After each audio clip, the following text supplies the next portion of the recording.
A pleasant good evening and welcome to Pete Antamarino Stadium on the campus of Gateway High School in Monroeville, Pennsylvania, as we lift the lid on the 2022 high school football season. Adam Gusky, Vince Russo on the call for you as the Gateway Gators host the Mount Lebanon Blue Devils here in Monroeville, PA. Great to have you along with us as we get things started here in 2022.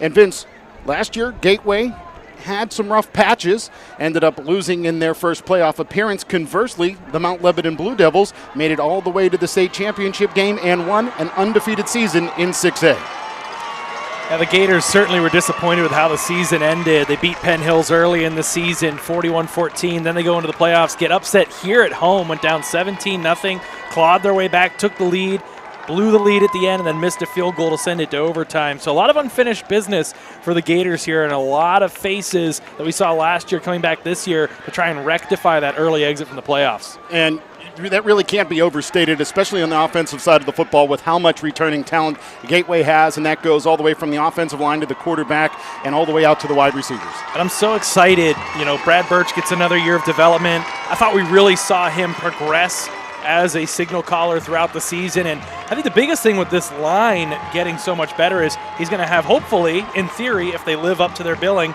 more time to throw, more time to stretch the field, more time for receivers to get open. But most importantly, I think they can finally establish the run this year. We saw flashes from Reynolds, and I think that it was only flashes because of the inconsistency on the line.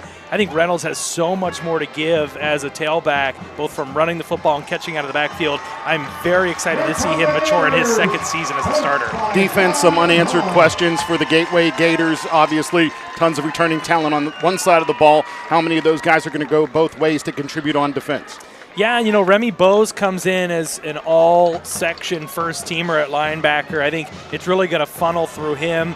You know, Matthew Brooks is going to play both sides of the ball, you'd think, and we saw him before the game, and he's certainly put on a lot of size, and he wreaked a lot of havoc last season. So the pieces are there, the athletes are there. We've heard from people around the stadium today that one of the encouraging signs is size. They've added a lot of size in the offseason. A lot of young guys are going to have to step in who have some of that size, but a lot bigger team this year for the Gators. Now, Vince, one issue for Mount Lebanon is while they were the 6A champions a year ago, this year they don't have a whole heck of a lot of returning talent, just a few starters on both sides of the ball. Yeah, I think it's 3 on offense, 2 on defense, or switch that around vice versa. But, you know, anytime you lose your top passer, rusher, and receiver, you're starting from scratch all over again. It's going to be tough. They're really starting from a place of having to reload or rebuild, and we'll see which one that is tonight. I think this game could go either way.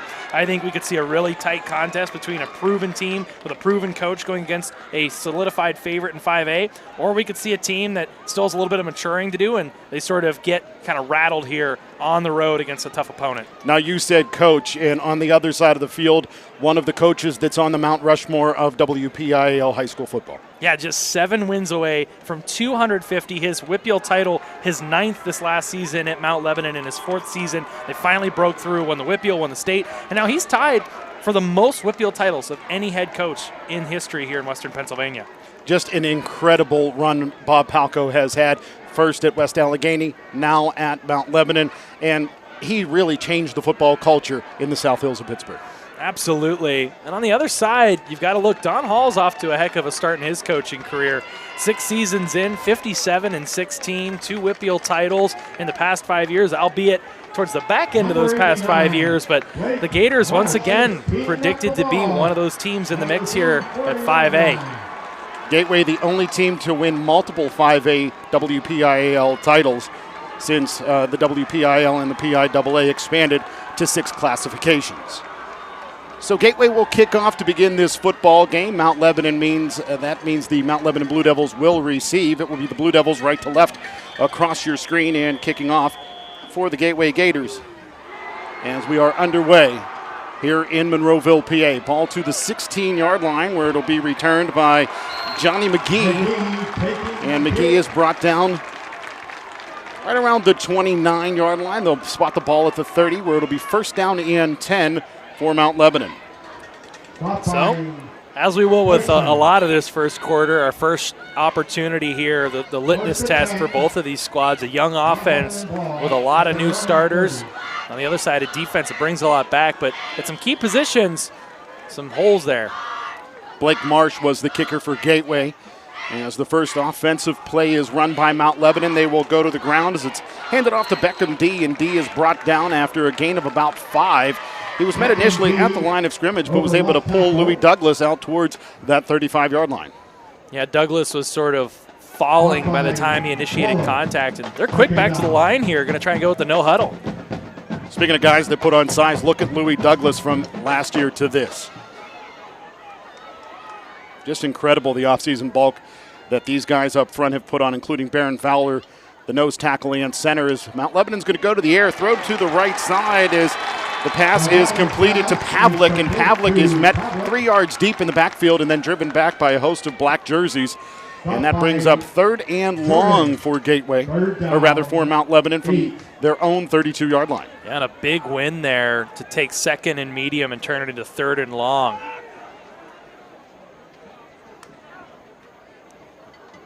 Mount Lebanon in the all-whites, right to left across your screen. Gateway in the black jerseys, gold pants, black lids with the golden Gators on both sides.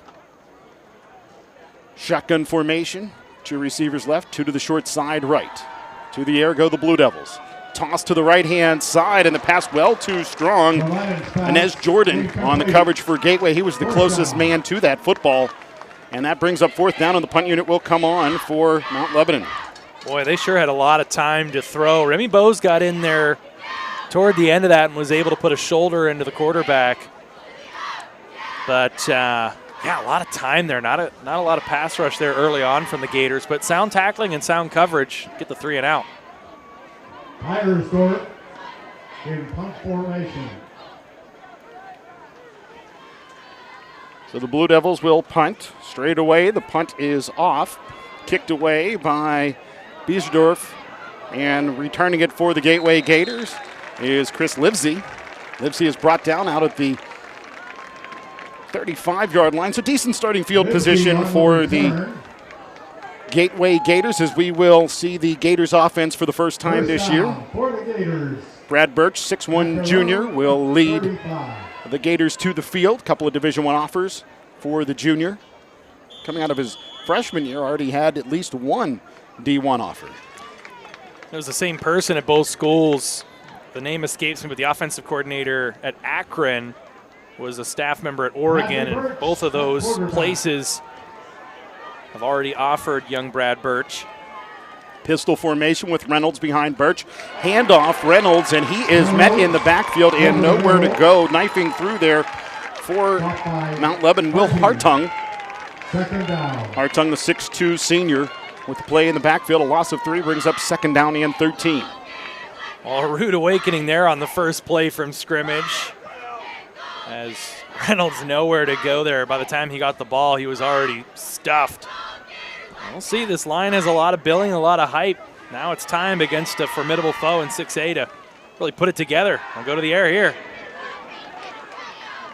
Pass is completed to Dallas Harper, and Harper wiggles his way for a gain of just 1 yard. Lots of white jerseys there to make the stop.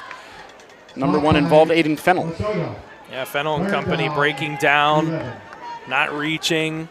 Harper really had nowhere to go here. You see guys knifing in and able to go low, shoestring tackle.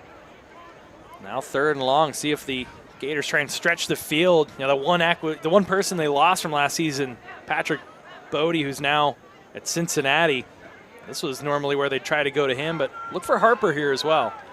Play action. Birch takes a couple of more steps back. Is going to go deep. Jump ball situation, and it is pulled down by Dallas Harper. Harper outleaps 2 defenders and will be brought down at the 24-yard line roughly. Peter Angelo on the cover for Mount Lebanon, but he had no chance going against Dallas Harper. Well, and there it is. I mean, they have a lot of size at the skill position. 6'2", $185. Beautiful ball there from Birch, and good job by Harper making sure he got separation to go up and get that one. Birch play action, looks left as the Gators try to speed things up. Pressure on Birch. He's going to step up into the pocket, wiggles past the defender, keeps his feet, and is brought down inside of the 20 towards the 19-yard line. They'll say he gets just to the 20, so it'll be second and a very manageable 4 with a line to gain the 16. That's really nice to see from Birch. That's something I thought he did a much better job of at the 5A level in the second half of the season, was pulling that ball down and being okay with 3, 5, 7-yard gains on the ground instead of trying to force into tight windows or turning the ball over. Birch, pistol, going to run right. Going to slide his way towards the first down marker. He's got the first down and more. They'll mark him down at the 15-yard line where the tackle is made by Connor Young. Now, I will say a nice gain there, but I'm not so sure that you love to see that out of your centerpiece of the offense, because he took a couple licks there, and you want to keep that guy upright all season long. He's really going to be a big key if the Gators have high aspirations. I mean, still just the first drive of the season here, but you want to keep your signal caller as clean, keep that jersey as clean as possible. Twins to either side as Reynolds will motion from the wing to the right, across the formation to the left. The pass over to that right-hand side. They were setting up a screen for Harper, and it was into the breadbasket of Connor Young, the defensive lineman. He couldn't pull it in, and that'll bring up second down and 10 from the 15.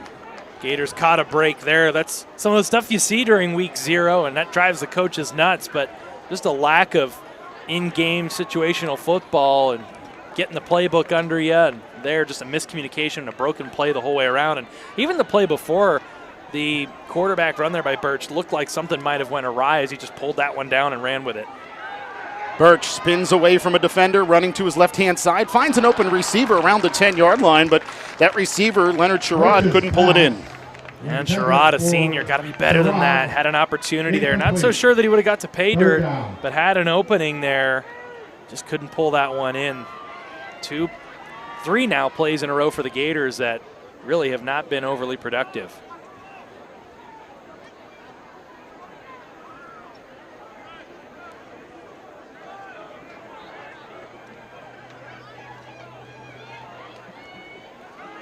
Straight drop back for Birch. Coming across the middle, Dallas Harper, and he is met at the line of scrimmage. Nowhere to go. 2 flags fly, one from an official on the far side. The referee throws one, too. So the 2 officials going to confer. Let's see what this is. As it stands right now, it's third down and 10 with the ball at the 15-yard line. It will depend on the outcome of this flag, whether it moves to fourth down or if it's going to be third and longer. Bob Palco decides he's going to decline the penalty and bring up fourth down and 10 from the 15.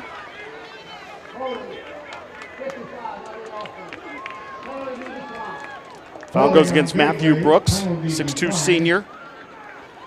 I thought they might by chance accept that to kind of push the Gators out of field goal range, because they do have Cole Plaskin returning as the place kicker. Looks like they're going to keep the offense on the field here. And while Plaskin is on the roster, Blake Marsh kicked off to begin this football game. There might be an injury there early in the season, which will keep the offense out on the field.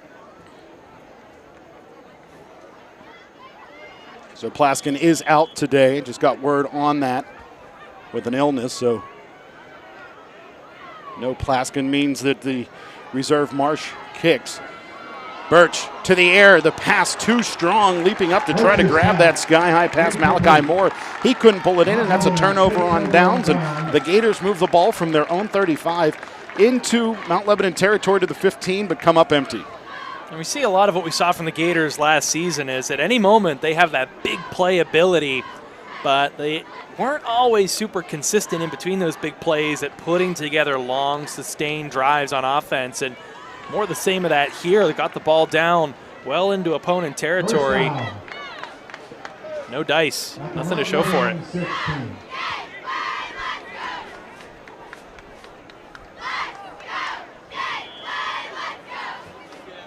Two receivers left, one to the short side right. Mount Lebanon, shotgun formation. Pass to that right-hand side is complete. The pass is completed to Johnny McGee, and McGee is forced out of bounds just shy of the first down marker. Stop by Bring up Harper. second and very manageable 2 as Dallas Second Harper down. makes the stop. 2. Good little pitch and catch. Keep yourself in a manageable situation, on schedule, as coaches like to say. So Gavoden in the shotgun, 2 receivers to the left. Now they're going to run Wildcat will, the Blue Devils. Snap to J.P. Walters, and Walters drives his way to the right-hand side and picks up positive yardage and enough for a Mount Lebanon first down. Walters, the ball carrier. Stop Certainly a by lot of Harper. composure from Mount Lebanon early here. A lot of comfortability. These guys, for a lot of them being first-year starters, familiar with the playbook, executing at a high level. And the no huddle nonetheless. And now David Shields is the quarterback for the Blue Devils, and he's going to tuck and run out of the shotgun straight up the gut. He is undercut, picking up near first down yardage. Over the middle. Tackled for the Gators by Ricariel. Stop by For the Gabriel. Gators, that's way too much on first down there to give up to the sophomore quarterback. Got to plug those holes up. You got the size this year, but you got to get that push at the line of scrimmage, looking eerily reminiscent of the opening game last season against Thomas Jefferson. I misspoke. That was Malachi Moore on the stop for the Gators. As Mount Lebanon sets with 2 receivers left. They'll motion to 2 receivers right now. A little bit of movement before the snap, but no whistles blow as Gavoden rolls right and tosses it into the Blue Devils bench. The incomplete pass brings up third down and 2. A little bit of a break there for the Blue Devils. It looked like a receiver was fully set and sort of moved just a little bit before the snap, but good pressure for the first time. You get 3 different Gators there in the backfield. Remy Bose, Demetrius Harper, like Dallas Harper as well. Good pressure. Mount Lebanon going to go to the ground this time on third down as the ball carrier Sala ran left, reversed his field, ran right, picked up more than enough for the first down. Out towards the 45-yard line, they'll mark him down at the 44. Yeah, put all 5'11", 175 pounds of himself Stop by Jordan. down there. It looked like Leonard Sherrod. He laid the boom, but he didn't wrap up, didn't use the arms, and allowed the ball carrier to get away, have that second effort, get across the field, pick up the first down. Gavoden the QB this time. Tosses left and a receiver's screen. The pass intended for Pavlik, and Pavlik pays the price as stepping through and laying the wood. Demetrius Harper for the Gators. Yeah, Harper. How many times did we see that out of him last season? Just laying the boom, and a clean hit there, was able to get below. No head-to-head contact there, no whistle. Boy, these Gators, at least last season on defense, and it's looking much of the same this year. They love to initiate that contact. 2nd and 10 for Mount Lebanon. Quarterback this time, J.P. Walters, who's going to run to his left-hand side. Nice blocking for Walters. He finds a crease over that left-hand side, takes it inside of Gators territory, and is finally brought down by Dallas Harper at the 39-yard line. Stop by Dallas Harper. There were a few Gators there where it looked like didn't take a very good angle as we look at the replay here. Guy's not able to get off a block. You see there a couple Gators getting blocked by one personnel there for the Blue Devils. You got to fight through that. You got to get past that. And you got to be able to take a good angle. Not let them get to the edge like that. Big game. Gators, or rather the Blue Devils, motion a wing to the right-hand side as again the quarterback will run with the football, and this time it's Sala who drives his way inside of the 35 to the 32-yard line. Tackle on the play by Demetrius Harper. And Mount Lebanon certainly very talented, and a big school that's going to return, bring a lot of guys into the fold, but it's a bad sign when it doesn't really matter who's carrying the ball. The holes are there. And the ball carrier is certainly making some good moves, but I mean, when they've got that much room to run and they're not getting contact until 7-8 yards downfield, that's an issue. Pistol formation. Handoff. And the ball carrier, Alondini. Over left tackle. Or no, check that. That's 25, not 20. So that's Lasota. Lasota, the 5'10 junior. And there, I mean, you stop them. It's a very marginal game, but when you're giving up 7, 8, 9 yards on first down, that's all a team needs on second down. And again, you got to go with a fresh set of downs here, get a stop for the Gators, and put yourself behind the 8 ball here as the field has been flipped rather quickly. Mount Lebanon at the 29-yard line now. Lots of movement here as Mount Lebanon will settle with a quarterback under center this time in Gavoden, and a timeout is called. And Mount Lebanon using their first timeout. They'll have 2 remaining for the rest of the half. 4:42 to play first quarter. We're scoreless. Mount Lebanon first drive, they came up empty. Drive number 2 for Mount Lebanon looking a lot better. Blue Devils not moving the ball a whole heck of a lot on their first offensive drive. The Gators, on the other hand, moved the ball from their 35 to the 15. They came up empty too. Boy, what a beautiful night it is here in southwestern Pennsylvania for some high school football. Just been a remarkable summer, so much sunshine. It's just been great. And while it is reasonably hot for week number 1 or week 0, as it were, it's not beastly. No, I was at Bethel Park last year for Bethel Park versus Mount Lebanon. And boy, it must have been 90 degrees. And, you catch yourself, it was a nice facility there, but you catch yourself in the wrong press box with not a whole lot of ventilation, and you can really sweat it out for 3 hours or so. But no, it's beautiful tonight. Not super breezy, but not super hot. Sometimes you get the wrong press box here when that sun is not behind those beautiful clouds that we saw a moment ago, and it's shining in our face and ends up looking like Tatooine in here. Movement before the snap, and this will be a false start against Mount Lebanon. False start on Mount Lebanon. And take the timeout, get some of that momentum kind of stymied. I mean, the Blue Devils were really marching 8-9 yards at a time. A good chance here for that timeout. Maybe the Gators can kind of, now with the 1st and 15, get their legs back under them, get a stop here. Beckham D, one of many Blue Devils who has taken a snap today, takes that snap and drives his way for a gain of about 3, bringing up second down and a dozen for Mount Lebanon with the ball at the 31. Over the middle. These are both offenses that put up a lot of points last year. Mount Lebanon averaged about 39 points a game. Gators averaged 34. But those defenses both allowed less than 12 points a game last season, or rather 13 points a game per season. So you're going to see teams that can get it done on both sides of the ball here. So far it's been the defense is holding strong. Gavoden shotgun trips right, sidecar to his right. He'll roll to his right as well. Some pressure coming from Brooks. Toss over there to that right-hand side. It's intended for Pavlik, but a Gator breaks on the football and knocks it out of bounds. I think it was Ricariel on the coverage for the Gators. Yeah, you've got some veterans back there in the secondary, including L, and a nice play there to keep Mount Lebanon behind the sticks and really force the hand of going to the air again here unless they feel comfortable breaking out the long kicking game. So now, if you're the front seven, you get to pin your ears back and get after the quarterback. The guys in the back get to sort of settle in. Your free safety gets a chance to try and play ball hawk here. 3rd and a dozen. Gavoden trips right, pressured, wrapped, sacked. Matthew Brooks runs through one of the offensive guards and makes the play for the Gateway Gators. Brooks, the Duquesne commit, showing why he's going to be playing on Saturdays at the next level, at the FCS level. Just got through there, knife through hot butter, and would not be denied. Looked like it might have been a little bit of a missed assignment, but he made sure to break down, didn't let the quarterback get past him, and now bring the punting unit out. A chance to get back to work here. No harm done. Got run on a little bit there, but made some adjustments after the timeout. Still scoreless here. And it was Mount Lebanon's timeout. Gateway took advantage of it and turned it into a punting situation for the Blue Devils, and they're going to punt this one well short. It has some English on it. It'll roll back in favor of the Gators, and we'll be down by Mount Lebanon at the 25-yard line. So Gateway starting their first drive at the 35, their second drive at the 25.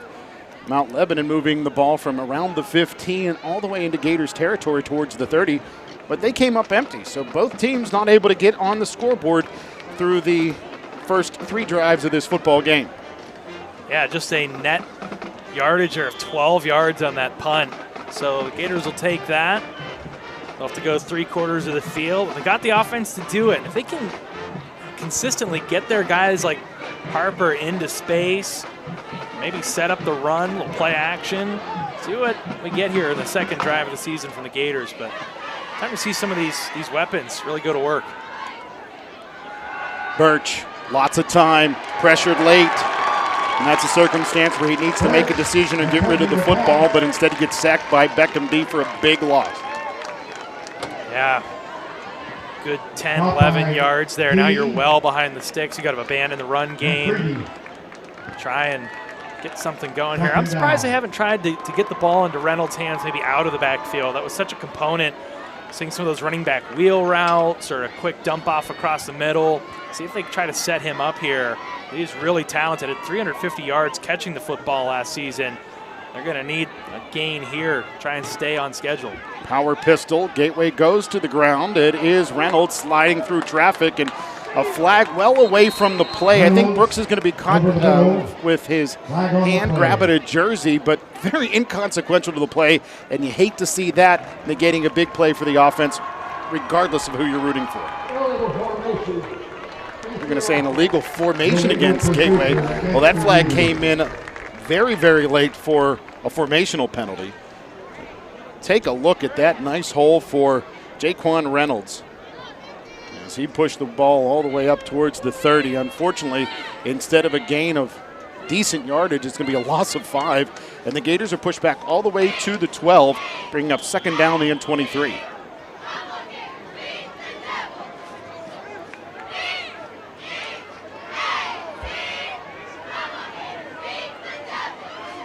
Birch pitches. Reynolds, lots of room over there on that left-hand side. Can't slide through a tackle, but still gets up towards the initial line of scrimmage of this drive. So it goes from 2nd and 23 to 3rd and 11. A gain of a dozen on that play makes it a lot more manageable to try to get this first down here. Absolutely. Gives you a shot. And Reynolds with those wheels, he shows you after 604 yards and 6 scores last season why he's getting some attention from some MAC schools around the country: Akron, Bowling Green, Temple, UMass, the Independent. See if they call his number here again on 3rd and 11. Every time he's gotten the ball here this second drive, he's gone forward. So 3rd and 11, play action. Birch setting up the screen, and it's over the head of Reynolds and incomplete. The punt unit is going to have to come out for the Gators. Yeah, they had it set up, and Birch just a little too much on that one. Just couldn't find the touch. If he takes a little off that one, even if he just sort of floats it, Reynolds had a lot of green in front of him, so that's just a miss there. As you look, a lot of room. You did have one guy knifing in, but Reynolds able to make guys miss. And that's a circumstance where the offensive linemen need to engage for 2 seconds before releasing, letting those guys think they beat you and run down the field and lead your tailback down the field, as Birch is going to pooch punt this one. It is a beauty as it just keeps rolling inside of the 20, inside of the 15, where it'll be finally down near the 14-yard line by Dallas Harper. What a great punt by Brad Birch, who was in a deep shotgun formation for all intents and purposes and kicked it way down the field. That was interesting to say the least. He didn't get a whole lot of hang time on that one. It was a low bullet that just sort of knifed its way across the field. But it kept rolling, and if you're able to consistently get that kind of roll on a ball, you can flip the field. And now Mount Lebanon, you got to start from their own 14, shadow of their own end zone almost. So if you're not going to get any points, you're not going to get too far on offense, you can at least try and win the field position game. And so far the Gators have done a pretty good job of that. Well, let's see who takes the first snap of this series for Mount Lebanon. It'll be J.P. Walters, one of many who have lined up at QB for Bob Palco's Blue Devils. Motion from left to right. It'll be a little forward pitch to the motion man, Rocky Fennell. And Fennell is brought down, or Fennell is brought down at the line of scrimmage. The Gators not fooled on that one. And that'll bring up second down and 10.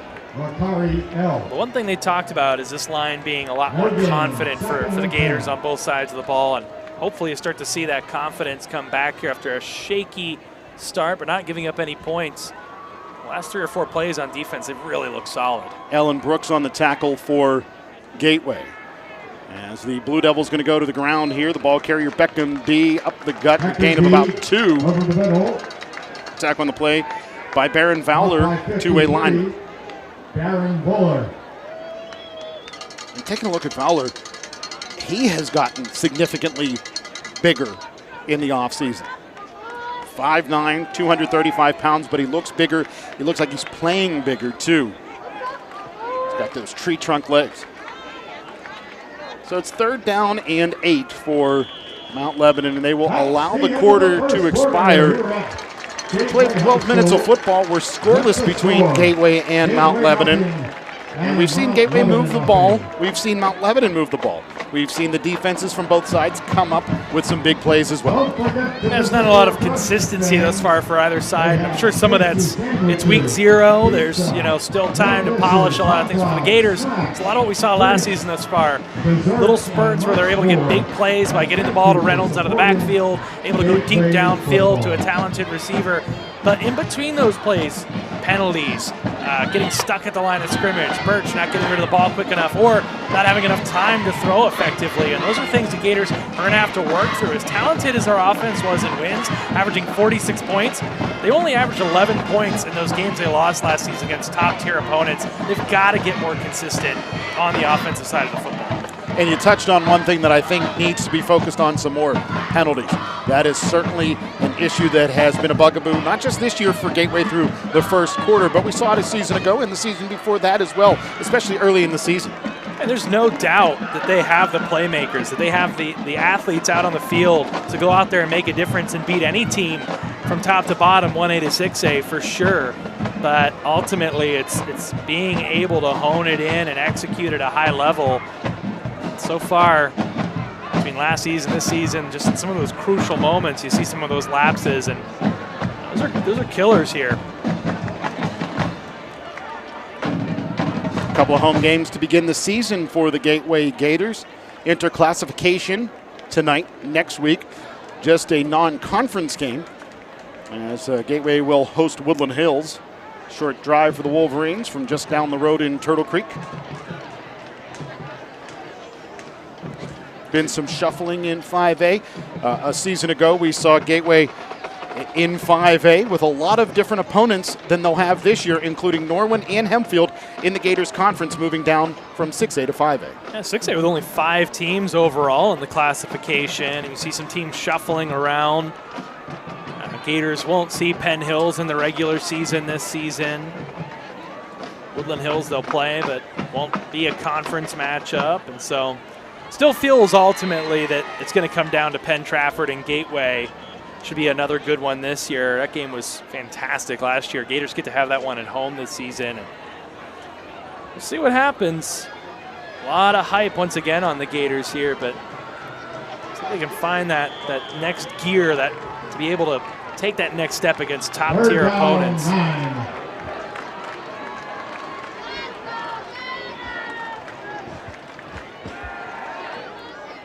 Mount Lebanon going to go to the air. Gavoden looking left, throwing left, finds a receiver open. Big contact there, though, as Demetrius Harper finds Garrick Pavlik at the 22-yard line, and he is driven back, and that'll bring up 4th down and the punt unit out for the Blue Devils. Yeah, an enormous effort there by Harper, and good heady play there to understand you can let the guy catch the ball, you just can't let him get past the sticks, and boy, Harper, not only did he lay the boom there, but you see how he keeps those feet moving through the tackle. That's textbook, and that's going to save the Gators from having to stay on the field defensively to get a quick stop, and now they'll get the ball back.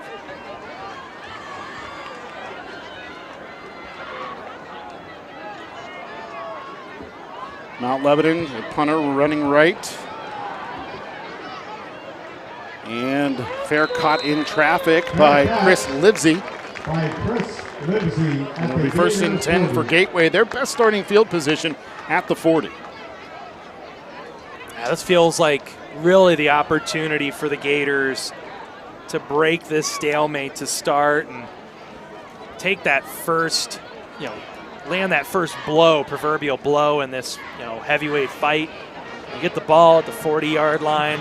You've got a ton of talented guys on offense. You've had a few series now to settle in, get some of those nerves out. Even if you are experienced, these week 0 games, there's nothing like strapping it up. You've been out there all summer in the heat, hitting your own guys. Now you get a chance to go out and lay the boom on guys from another school. And so now that some of those nerves and that anxiety's out of the way, you just go to work.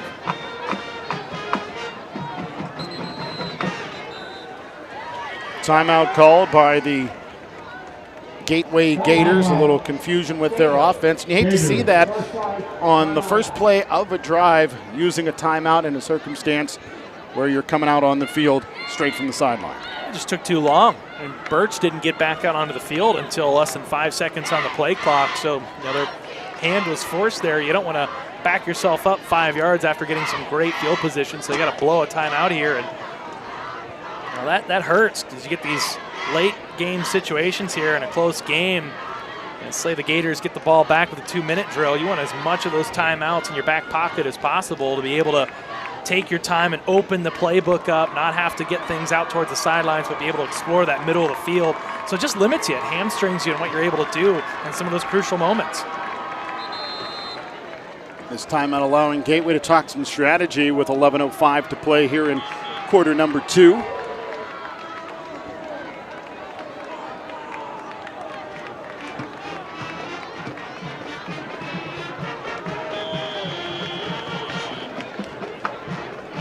Pistol formation with Reynolds behind Birch.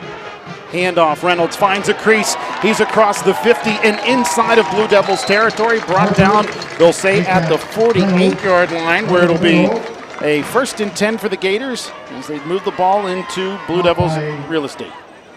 If they can get Reynolds started here and get some consistency as they have on this last drive, and now getting him down the field for a 1st down yardage on that carry, it just opens up so much. Then teams finally take that play action pass seriously. It just allows you to use more of your playbook and keep this defense on its heels.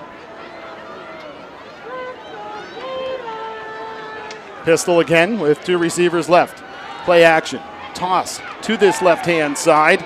Trying to wiggle his way free to no avail is Dallas Harper, and they'll say his forward progress takes him to the 45-yard line before a couple of Blue Devils get involved in the tackle, including Fred Lasota. Also involved in that stop is Sala. Harper's shifty there. Good job by Mount Lebanon, just getting hats on the ball there. Every time he got away from one person, there was another 1 or 2 defenders that knifed in.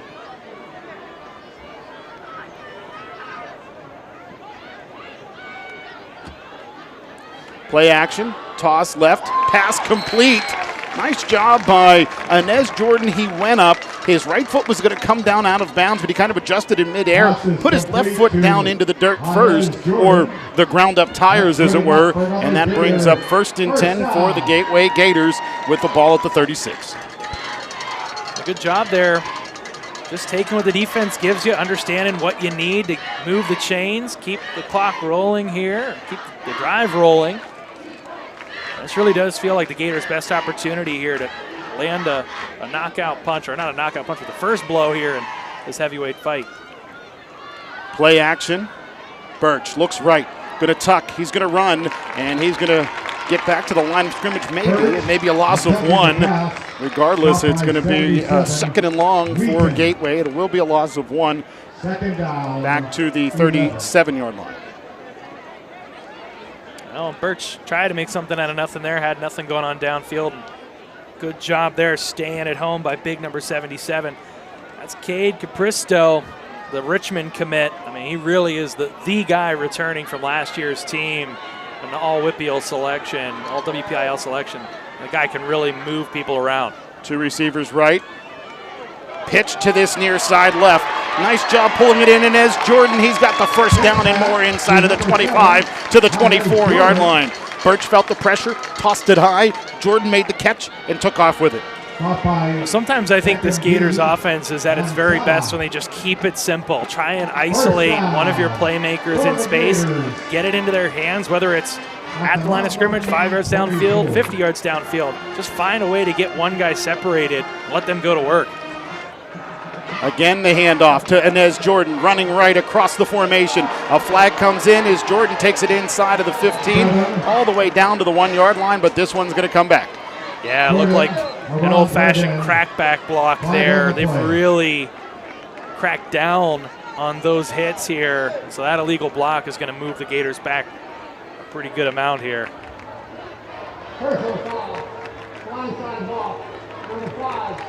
So a blindside block against the Gateway Gators. And it's pretty unfortunate, negating a big run by Inez Jordan, as Dallas Harper is the guilty party. And again, Adam, it's these penalties, these little things that, instead of having a 5-10 yard gain here, you're going 5-10 yards backwards, and this just kills drives. It kills momentum. It just makes it so much harder. you've got 11 guys on the other side of the ball that are trying to beat you, but when you start becoming an impediment to yourself, it just makes it that much harder. First down and 25 for Gateway. Play action. Birch pressured, throws to Reynolds. Reynolds hit and brought down in the backfield. We'll say his forward progress took him to the 41-yard line before being driven back. Nice job reading that screen by Mount Lebanon. Yeah, they did not fall for that one. I mean, immediately guys flocking to Reynolds, saw exactly where that play was going and made it impossible to get any headway. And as a result, 2 yards further back and now second and a mile. Second and 27 with the ball at the 41. The line to gain is the 14. Looks like the Blue Devils may have breached the neutral zone. No flags fly, though, as Birch off of play action. Going to toss it down the field, and the pass well too high for Dallas Harper. Harper hit as the pass carried over his head, so Sala will be credited with the coverage on that play, and that brings up third and 27 now. I'll say, other than the glaringly obvious, I think the officials have swallowed the whistles for the most part. There's been a number of some of those procedural penalties that I think could have been called on either squad. I think a couple holding calls downfield on some longer plays for both squad that could have gotten called, and even a couple players getting in and getting a couple late shots on the quarterback. In previous seasons or later in the season, you've seen teams get penalized for those fairly consistent. Birch, play action, tosses to Reynolds. Reynolds sidesteps a tackler, dances his way inside of the 35 to the 34-yard line. So a decent pickup there, but it's still fourth and very long for Gateway. It'll be 4th and 20 with the ball at the 34-yard line. I wouldn't be surprised if we saw another little punt from Birch here to try and pin Mount Lebanon deep. At the same token, it wouldn't surprise me if they just try and take a shot at the end zone here. You certainly don't want to give great field position. The 34 is kind of in that good to great range, and so, and I wouldn't be surprised to see a punt here, although they've got Reynolds in the backfield. Birch is a little closer in, so it doesn't look like the same formation they punted out of last time. Birch play action, looking right, throwing right, one-on-one coverage, caught, Gateway touchdown. Dallas Harper paused just long enough to get the Blue Devil defender off balance. Pass right into the breadbasket of Harper, and he saunters his way a couple of more yards into the end zone for a Gateway touchdown. There you go. What do you do on 4th and 34? I figured they'll either try to punt it or just throw one up towards the end zone and see what happens. And you get Harper. He's proven here in this first game. There was a lot of buzz from him in the 7-on-7. Saw it on Twitter a lot that he was really getting some chemistry down with Birch. And there you see, he's got so much size. He was able to go up and high point that ball. Low snap, hold down, kick up, and that kick is good for Blake Marsh, and Gateway strikes first on a beautiful 34-yard touchdown pass from Birch to Dallas Harper. And Dallas Harper did a great job of pausing, getting Fennell off balance. Fennell falls down. Harper catches the ball, and a couple of more yards, he takes it across that goal line. And Harper sort of was in Patrick Bodie's shadow last season, but I mean, he had some impressive numbers. I mean, 27 receptions, 386 yards, 6 touchdowns. He was second on the team, tied for second on the team with Reynolds, and touchdowns scored. So he's proven once again to be a reliable target. 2 big receptions here.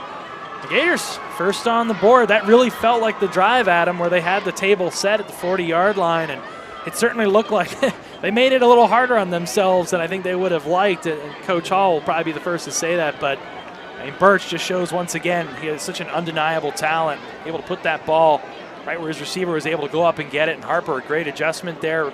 DB falls down, and Gators, in a lot of these close games last year, they fell behind, and then they were trying to play catch-up. Now against a talented opponent, we're a game where you really feel is a good litmus test for the Gators. Good to see them get on the scoreboard first here, get themselves in a comfortable position, leading 7 minutes before the half. Extended stoppage here. Today's game is on commercial radio as well, so they have a red hat who has paused the game after the first score. It's good to have you along with us here on Gateway Productions. It's great to be back here at Anna Marino Stadium.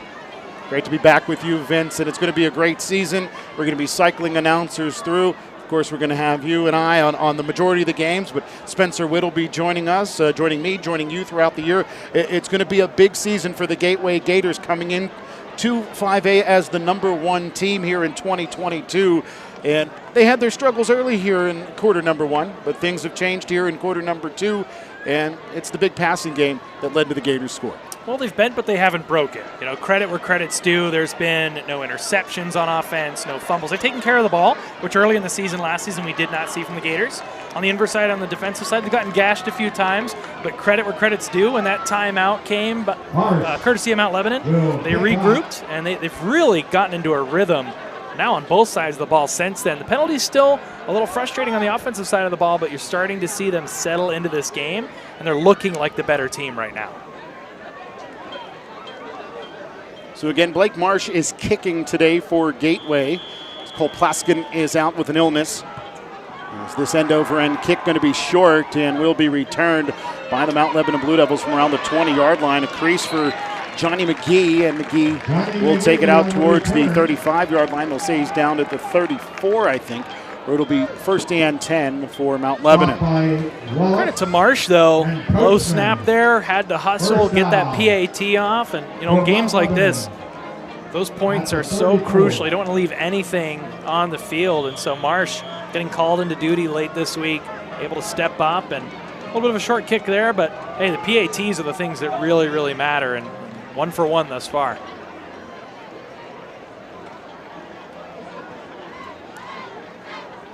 Gavoden, the quarterback, stepping under center with a power eye behind him. Yo-yo motion. Gavoden's going to hand off to the tailback. Not a whole heck of a lot of room for him as he's stacked up at the line of scrimmage. Remy Bowes leads the charge for the Gateway Gators.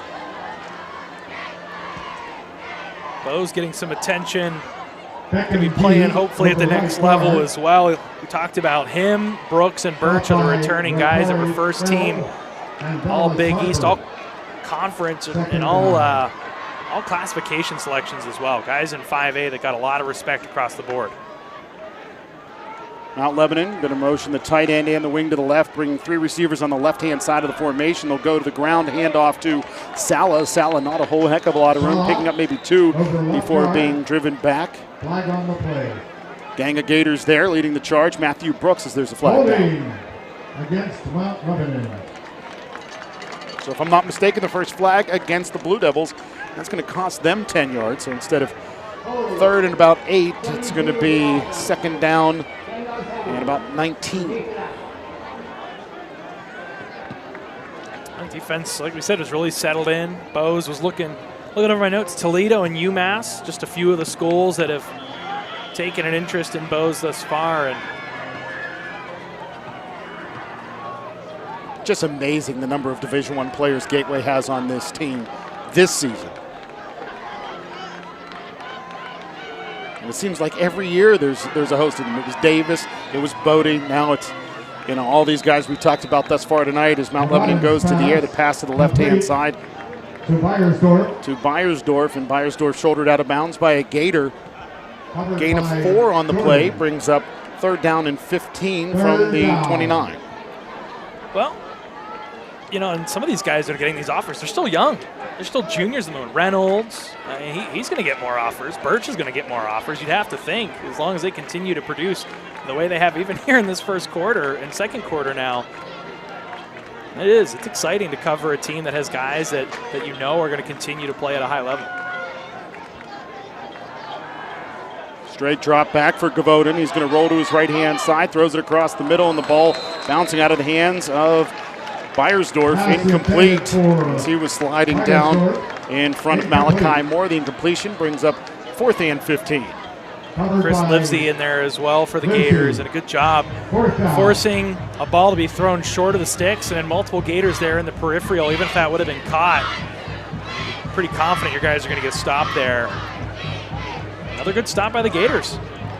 And Beiersdorf will punt, running to his right-hand side. We've seen this rugby punt each time he's booted it away, and this one a beauty as Livesey's going to be on the return. Slides through 1 tackle, racing down the near sideline, and he will step out of bounds after a little bit of help from Andrew Freedy. A great starting field position yet again for the Gateway Gators across the 45. They're going to mark him out at the 49, so nearly midfield for Gateway. First down for the Gators. Yeah, an excellent return. I often think the best punt returners are the ones that catch the ball and just start getting north to south real quick. Was able to make that first would-be tackler miss and then just got his motor running up the sidelines as best as he could. And now, you said it, Adam, they were able to be really effective, only having to go 60 yards. Now they only got to go 51 this time.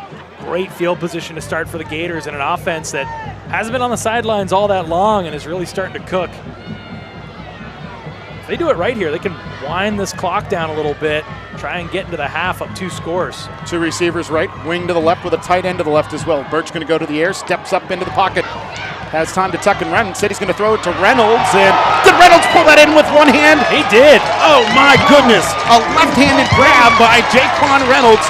And Gateway takes it from the 49 to the 15 on one play. And Reynolds had a DB draped over him. The concentration, as we look at this one again on the replay, Birch, the awareness, able to get that out on the run, and Reynolds able to get that left arm out away from the contact of the defensive player and pull that in while going down to the turf. What an incredibly athletic play. Play action, Birch. Rolls left, now he's going to roll to his right-hand side. Tossing it to Dallas Harper. And Harper can't get to it in the back corner of the end zone, as on the coverage is Aiden Fennell. A little laundry on the field here. Coaches complaining. Looks like something went haywire there as Coach Hall's having a word with Birch.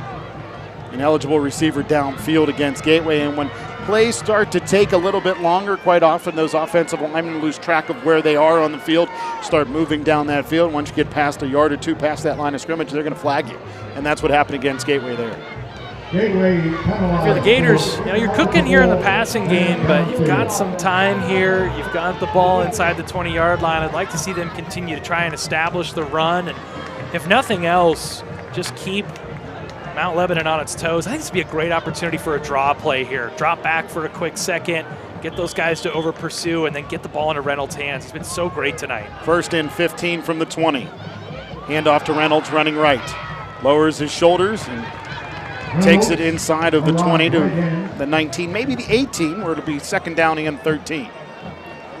And things get harder. You get inside the 20-yard line, there's a lot of tight windows. You don't have as much space to stretch the field, and that's something the Gators do really well with some of their vertical passing threats. And let's see if they try to go to a tight end here. They've got 2 really great tall tight ends here, guys that they can try and get the ball into their hands. You guys over 6 foot tall. Bo's at 6'2", Ricariel 6'1". See if they throw the ball their way here on 3rd and long.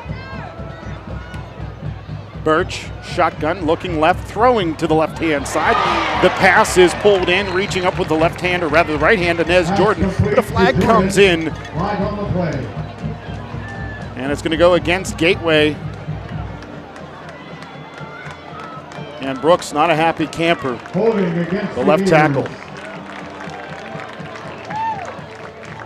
Well, Brooks is over on that side of the line that has to contend with Cade Capristo, and he is 2 handfuls over there for the Blue Devils. I mean, they're still a big team. They've graduated a lot, but they're a 6A school.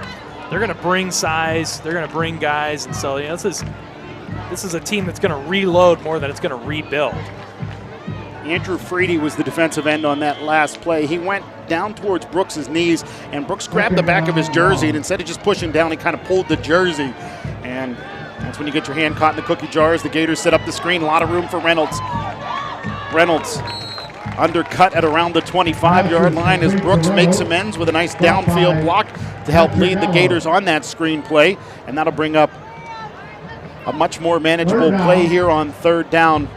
It'll be 3rd down and 19. Yeah, it's tough. I mean, they're going to have to get the ball down to about the 5-yard line to get that 1st down. You got your starting kicker out. You saw they opted to go for it 4th down. So really, for the Gators, it's probably 2-down territory here. You're not worrying about getting all 19. Just try and get yourself at least maybe half of that, a little bit more. Give yourself a chance here on 4th down. Play action, Birch. Lots of room.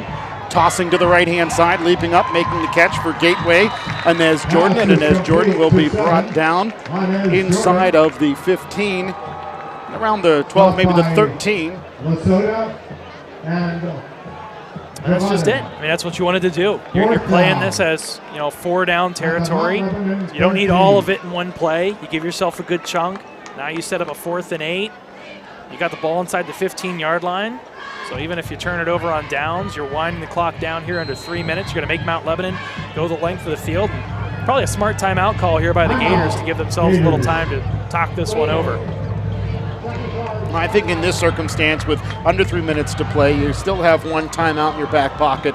4th down and 8. This is a big play. This is a play where if you get a first down or you get some points here, you put yourself in a great position to take a 2-score lead to the locker room. Do, and I see Marsh sort of creeping out there onto the field. I wonder if they'll consider the field goal here, what their comfortability with Marsh is. The ball at the 14, it'll be about a 31-yard field goal, which is not a chip shot per se, but certainly something that high school kickers can make pretty routinely. But if I'm Coach Hall, also have a lot of trust in Birch and what he's been able to do. And your last touchdown came on a 4th and medium. I don't know that there's a bad choice to make here. It looks like they're going to keep the offense on the field, that being said.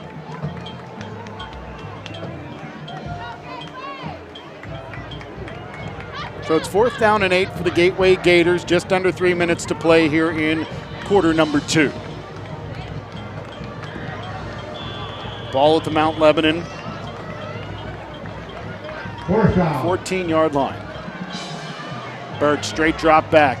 Pass deflected at the line of scrimmage and knocks down to the turf. Will Hartung makes the play for Mount Lebanon, and Gateway turns it over on downs. And that's the second time today we see Gateway take the ball inside of the Blue Devils 15 and give it back. Yeah, some missed opportunities here for the Gators, getting the ball deep into opponent's territory and coming away with nothing. I mean, still up 7-0. But boy, with the way that they've played, it sure feels like they should have a few more points on the board. That's a play they're going to want to have back. It looked like there was a missed block there. Birch, under duress, just sort of had to get that one out a step or two quicker. I think he would have liked. And now, still a decent amount of time for Mount Lebanon. The thing to keep in mind, they haven't really moved the ball through the air at all thus far. See if they try and switch it up and get the passing game going here late in the half. Devoted in the pistol with one back behind him. Late snap, and they'll go to the ground here, running to the right-hand side. Nathan Salsa, not much room for him, is stepping up is Remy Bose to make the stop for Gateway. Yeah, good job by Bose, taking a good angle there, getting his helmet right in front there. Nice wrap-up. Nominal gain. Clock continues to roll.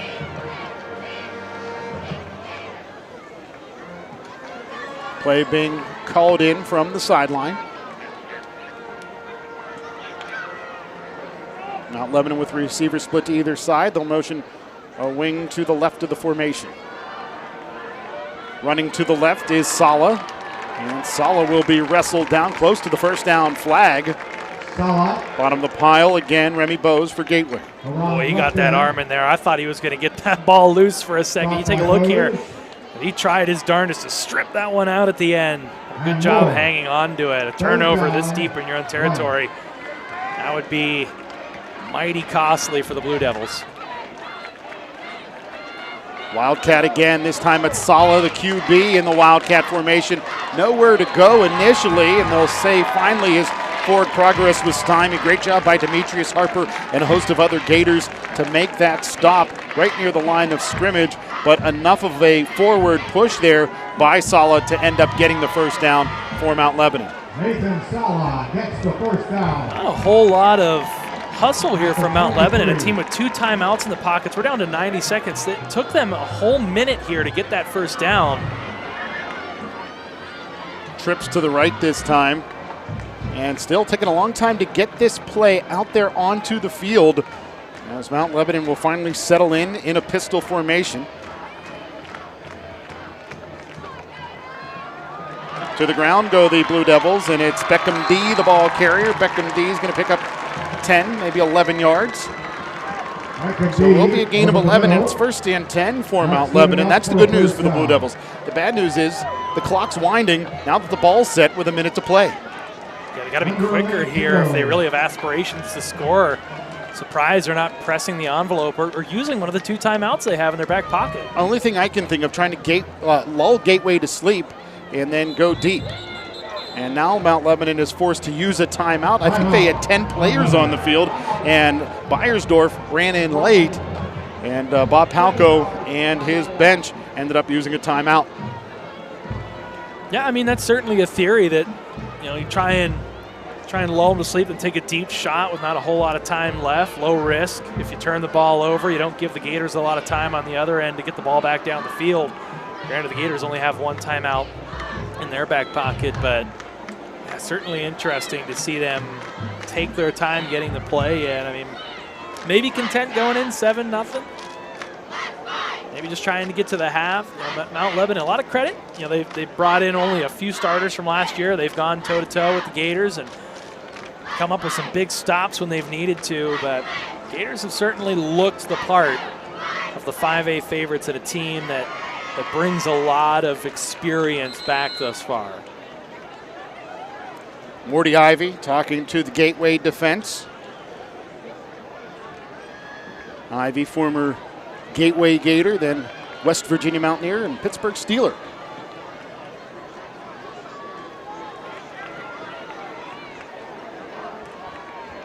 So it's first and 10 for the Blue Devils with the ball at the 34. First down.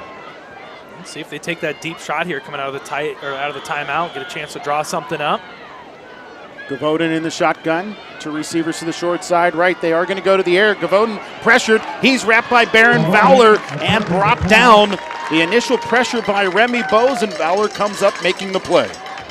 You're really starting to see that strength of the Gators as we get the replay here. And Bose almost had the sack, but over pursued there, went a little high, didn't break down. You're starting to see that battle at the line of scrimmage start to tilt pretty heavily in favor of the Gateway Gators. And Adam, it looks like they're just going to let this one wind down. Yeah, there's 1 more second on the play clock than the game clock. So I don't think they're going to run a play here. It looks like Gateway's going to go into the locker room up by 7, and they had opportunities to be up by as many as 3 touchdowns at halftime, though they did squander opportunities inside of the 15. Yeah, I mean, I think the biggest is this pass drive, getting the ball at midfield, getting inside the 15-yard line, and then going backwards in a hurry with a couple self-inflicted penalties. And all that being said, though, first half in the books, looking from last year against a team like Thomas Jefferson, similar opponent here, a team that's well-coached, has a pedigree. Gators came out on top. I thought they really looked like the better team in that first half, and I'm confident Coach Hall will get those guys adjusted in the second half, and I tend to think they're on the right path here to start the season. Really a good performance in this first 2 quarters. Lots of butterflies for the Gators early, but I really think that they settled things down, especially in quarter number 2. And while they did come up empty with their second trip inside of the 15, it was good to see that offense move the ball in drives 1 and then late in the second quarter. And I think it's ultimately going to come down, can they establish the running game? We know they can pass the ball. We know they can do it well. I think this offense truly is at its best when they have balance. And they didn't have that throughout the first half. There were flashes.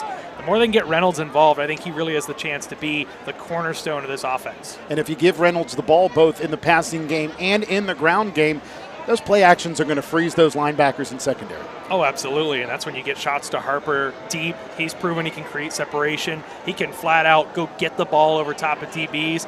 But whenever teams aren't expecting that, you don't have that, be the thing that you're going to on 3rd or 4th down every time, but you're able to slip that in on 1st and 2nd with a play action, like you said, this team's going to be unstoppable.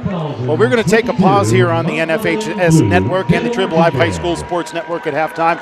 You can take a listen to the Trib Live High School Sports Network halftime show, and then we'll return here for the Gateway Gators band performance here at Pete Anna Marino Stadium. For Vince Russo, I'm Adam Gusky. We'll talk to you again just before the 3rd quarter begins. It's been a great night for high school football to lift the lid. Temperature in the low 70s, awfully humid. But the good news for both teams, we haven't seen a lot of guys going down with cramps or anything like that. And I think a lot of that had to do with the fact that it was actually fairly warm this year during camp. A season ago, it wasn't very warm through the mid-portion of August, and then week 0 and then week 1, it was pretty hot, and really didn't get the guys a chance to get acclimated to the heat like this year. Yeah, and a credit to the staffs down on each side, at least down here on the Gateway side. I see the athletic trainers really doing a good job of stretching guys out in between possessions, and it's kept guys from cramping up. We really haven't seen that so far tonight. Again, it's Gateway 7, Mount Lebanon 0 as we are underway here in half number 2. And on the return for Gateway, Chris Livesey. Livesey spins out of a tackle, breaks free to the near boundary, finds a crease. He'll take it out across the 40, out towards the 43-yard line, and a flag's going to go down against the Gateway Gators. That's going to cost them yardage on a nice return by Livesey. I think Amari Haynes, the guilty party. Yeah, Livesey with a nice punt return that got the Gators out towards midfield. Flag on the play against the Gators. So the holding penalty will be marked from the spot of the foul, which is the 40-yard line, because Livesey had carried it out across the 40 towards the 44. So the Gators are going to be pushed back to the 30, where it'll be first down and 10 for Gateway. And we've seen Gateway several times start with the ball across the 40 towards midfield, this time at the 30, one of their worst starting field positions of the game, other than the one time Mount Lebanon turned the ball over on downs deep inside of Gators territory. Yeah, and still not all that bad. I mean, the Gators have done a pretty good job with the field position game thus far, really winning that battle. Holding on the Gators. And unfortunate there, a nice return gets negated a little bit, but still not terrible starting field position here for the Gators. Trips to the right, Birch looks right, he's going to tuck and run instead, has a huge crease over right tackle, sidestepping some Blue Devils, he's got room to the 40, to the 45, to the 50, where he'll be spun down towards that far boundary.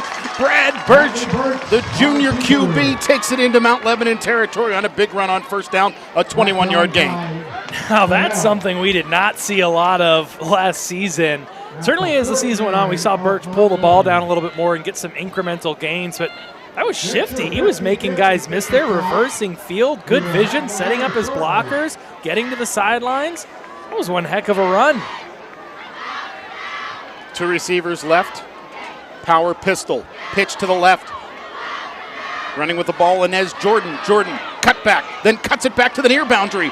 Sliding his way inside of the 40, close to the first down marker. A gain of 9 brings up second down and 1 at the 40. Boy, that was a play that came in waves for Jordan there. It looked like it was going to be no gain. Then it looked like it was going to be about 3-4 yards. Then it looked like it was going to be 8 yards. And all of a sudden he dives forward, and he's about to move the chains 1 yard short. But my goodness, so elusive there. You see these Gator playmakers and the ability they have. Really exciting to watch when they put some of these plays together. Two receivers left, one to the far boundary right. Power pistol, hand off. Reynolds has a crease over right guard. He's got the first down and much, much more. Finally brought down at the 31. Reynolds over the middle. And on both sides of the ball, this drive really feels like a big one to sort of set the tone for the second half. If you're the Gators, you make the adjustments at halftime. You're supposed to be that team in 5A. You're going to come out here, you're going to lay it on them, put a quick 7 up on the board on the other side for Mount Lebanon, and you let up some points here. So you feel a little bit of doubt here. A lot of young guys. You know, we're not those same guys that won the state last year. See what happens. Power pistol again. Birch pitch. Jordan near side, inside of the 30, shouldered to the boundary. A positive gain of 3 on that play. To Jordan. Yeah, again, taking what looked like it wasn't going to be much and just putting on the jets. A lot of speed there from Jordan and then putting the shoulder down. And we've seen that a good bit of times from Gator playmakers tonight where they've been pushed out of bounds, but these guys aren't going down very easy. That's a sign you really like to see, not only from guys like Reynolds, but your guys on the outside being that difficult to tackle. That's a really good sign here early in the season. Initial spot looked like it was a gain of 3. Instead, a gain of 2, 2nd and 8 for the Gators. Pistol formation, play action, Birch. Birch tosses, Reynolds has blockers in front of him, inside of the 25, spins at the 20, inside of the 15, and finally brought down at the 10-yard line. Oh, that was just so well set up. Got blockers downfield in a hurry. A nice ball there from Birch. Reynolds, good vision, the spin move, and we saw this a lot from him last year. He's so low to the ground. He's not super tall, and I really think that works in his advantage because he's got that low center of gravity, and while he's not the biggest guy on the field, it just makes him so hard to tackle. We saw last season how many face masks he drew because he was just so hard to get lower than. Power pistol. Birch is going to keep it running to his left. He'll get back to the line of scrimmage. Maybe a gain of 1 from the 11 to the 10, and that'll bring up second down and 9. It looked like he really thought about giving that to Reynolds at the last minute, opted for the safe play and just kept it, called his own number. And I think a little bit of a jinky play there, so nothing really coming from it other than that 1 yard gain. Yeah, an option left that just didn't work out that time, though it's worked for Jordan thus far here in this drive. Play action, Birch looking right, throwing right, and it's intercepted in the end zone. And the Gators turn the ball over, running out of the end zone after the INT, a Blue Devil D-back out towards the 11, and the Gators squander yet another opportunity inside of the Blue Devils' 15. Johnny McGee, the senior DB, able to step in front there and just throwing across the body, trying to do, I think, a little bit too much.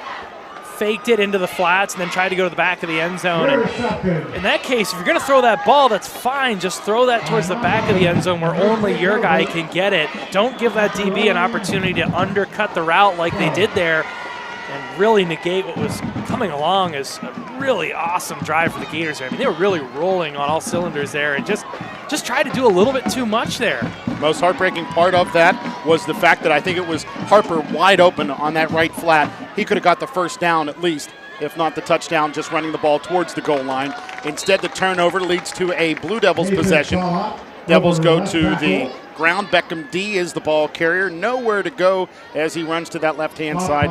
A gain of just 1 as Remy Bose sheds a blocker and makes the tackle.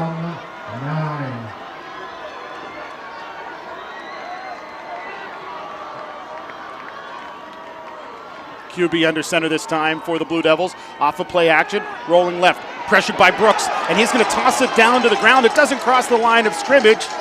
Is there a receiver in the vicinity? Well, the referee is certainly going to give him a ton of leeway on there being an intended receiver in the vicinity, so it's just an incomplete pass instead of what could have been a intentional grounding way back near the goal line. Really good job by Brooks. You're going to see him here. Look, watch him break down, not over pursue, drives the quarterback back into the end zone, and yeah, good break there for Mount Lebanon, but still 3rd and 9 here. Gators defense really settled into this game. Gavoden in the shotgun. Some movement before the snap, no whistles blow. Gavoden going to toss it down the middle.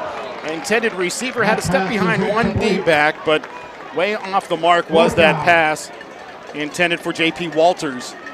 Coming over in coverage from the side for Gateway was Leonard Sherrod.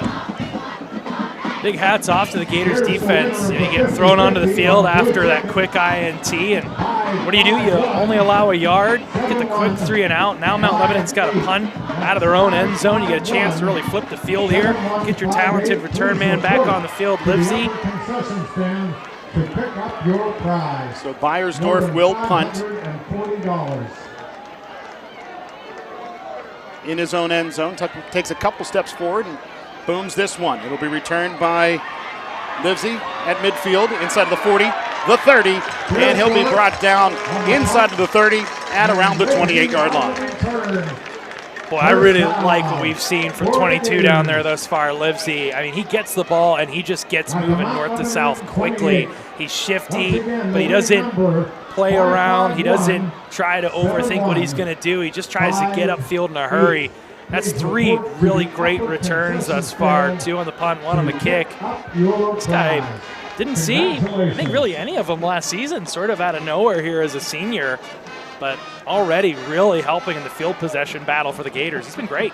One word to describe Livesey so far: decisive.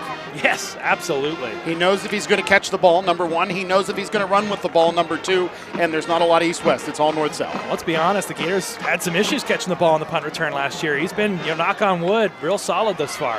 Birch in the pistol, receivers to either side. And I think Gateway is going to be guilty of a delay of game. That's rough when you come from the sideline to the field and another pre-snap penalty against Gateway.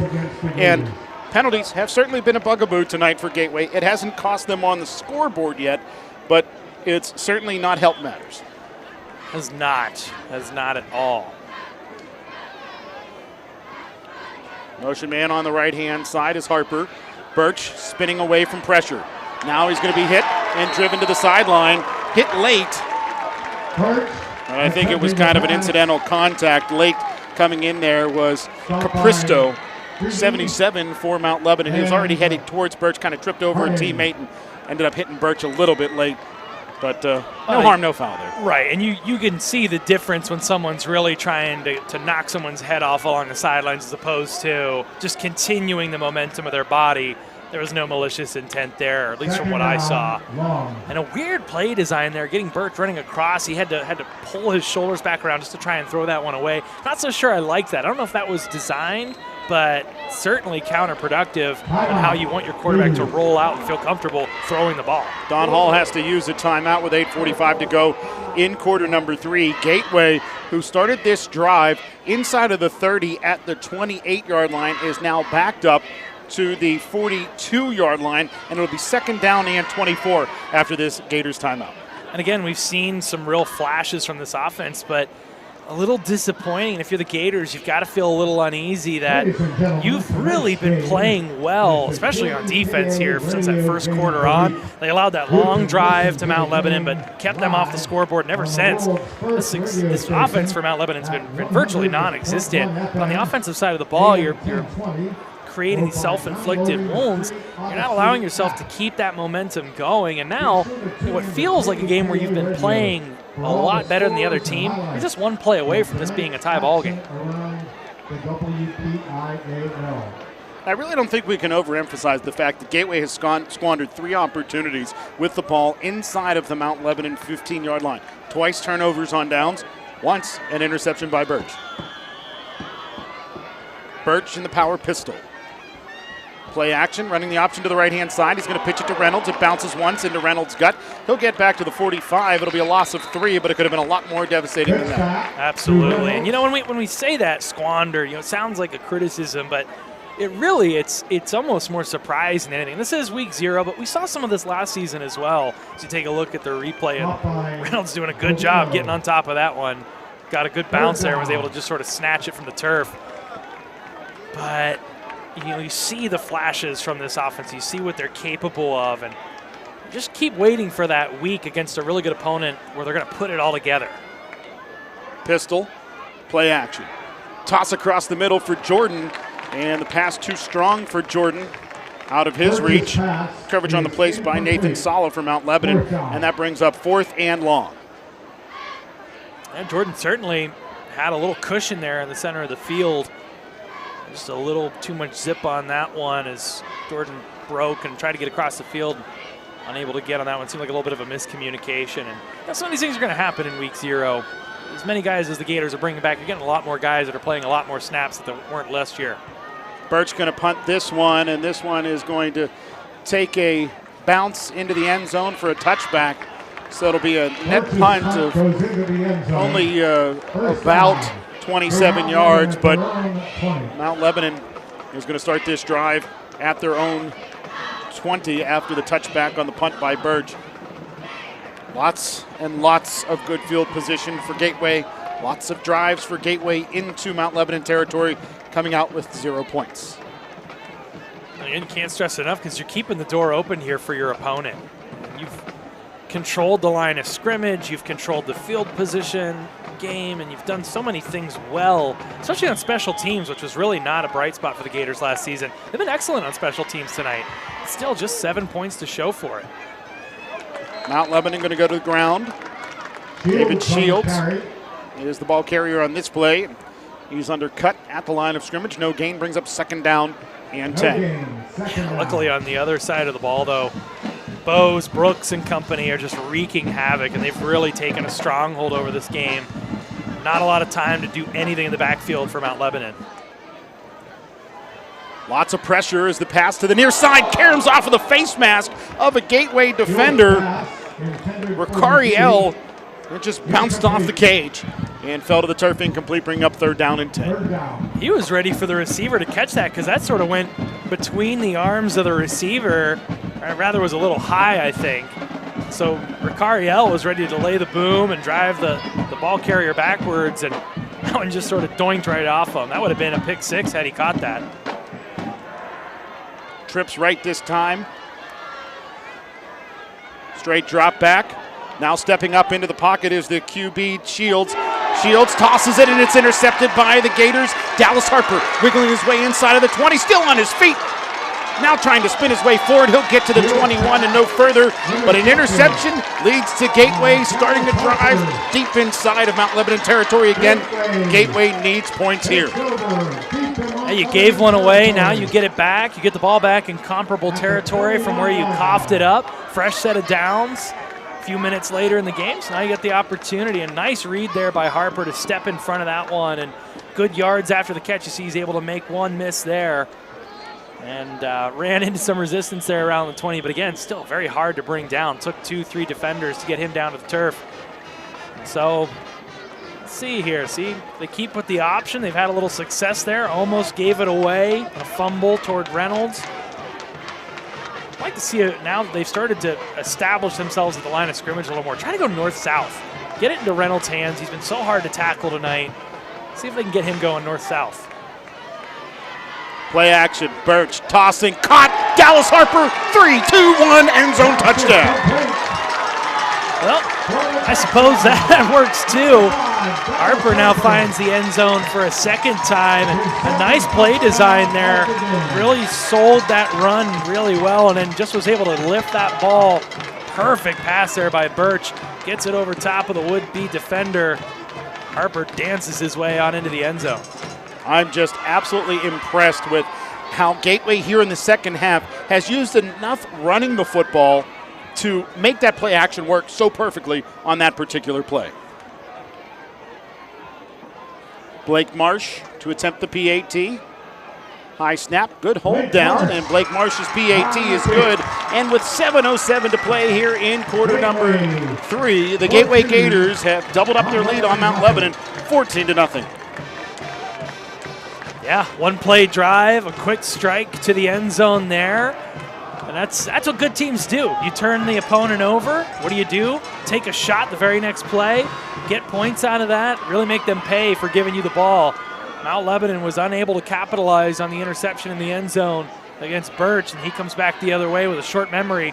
Now he's got 2 touchdowns versus that 1 interception, and the Gators finally starting to feel a little more comfortable. Now your defense doesn't have to worry about giving up one big play that's going to tie this game. Continue to just settle in and focus on what they've been doing well. They've been doing a lot well. And you know, Vince, as we take a look into this season, obviously it's just week 0, next week, week 1, another non-conference game. But there's a smattering of non-conference games all season long. And obviously a lot of that has to do with the fact that there's a reduction in the number of teams in the 5A classification. So Gateway's going to be playing up, and they're going to be playing down. They're going to be playing against 6A teams like Mount Lebanon and Central Catholic. They're also going to be playing 4A teams like the Plum Mustangs. Absolutely, and McKeesport on there as well. The McKeesport Tigers are the 4A team. Yeah, Plum up from 4A, right, playing up in 5A, and so some different teams, different looks this year you get. But yeah, you get some good non-conference action. You get as you said, a smattering of a little bit of everything, but some familiar faces as well. And I look at that October 7th matchup with Penn Trafford, them having to come here to Antimarina Stadium after a real barn burner last year, that 15-10 decision. And other than Moon in the WPIAL title game, I don't know that any team played the eventual state champions, Penn Trafford, tougher than Gateway did. And hopefully they're able to come out on top of some of these close ones this year. And, of course, next week, while it's not a conference game, they're going to be taking on Woodland Hills, their nearby rival, a team that moved all the way down enrollment-wise in classification to AAA. But Tim Bostard and the athletic department at Woodland Hills said, we're going to continue to play 5A. We've got the natural rivals. We think we've got the talent. So they're going to play 5A ball.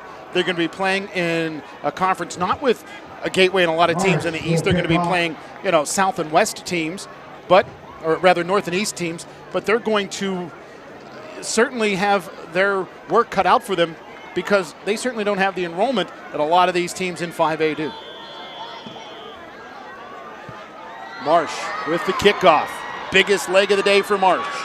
It'll be returned by Mount Lebanon. Breaking free, McGee.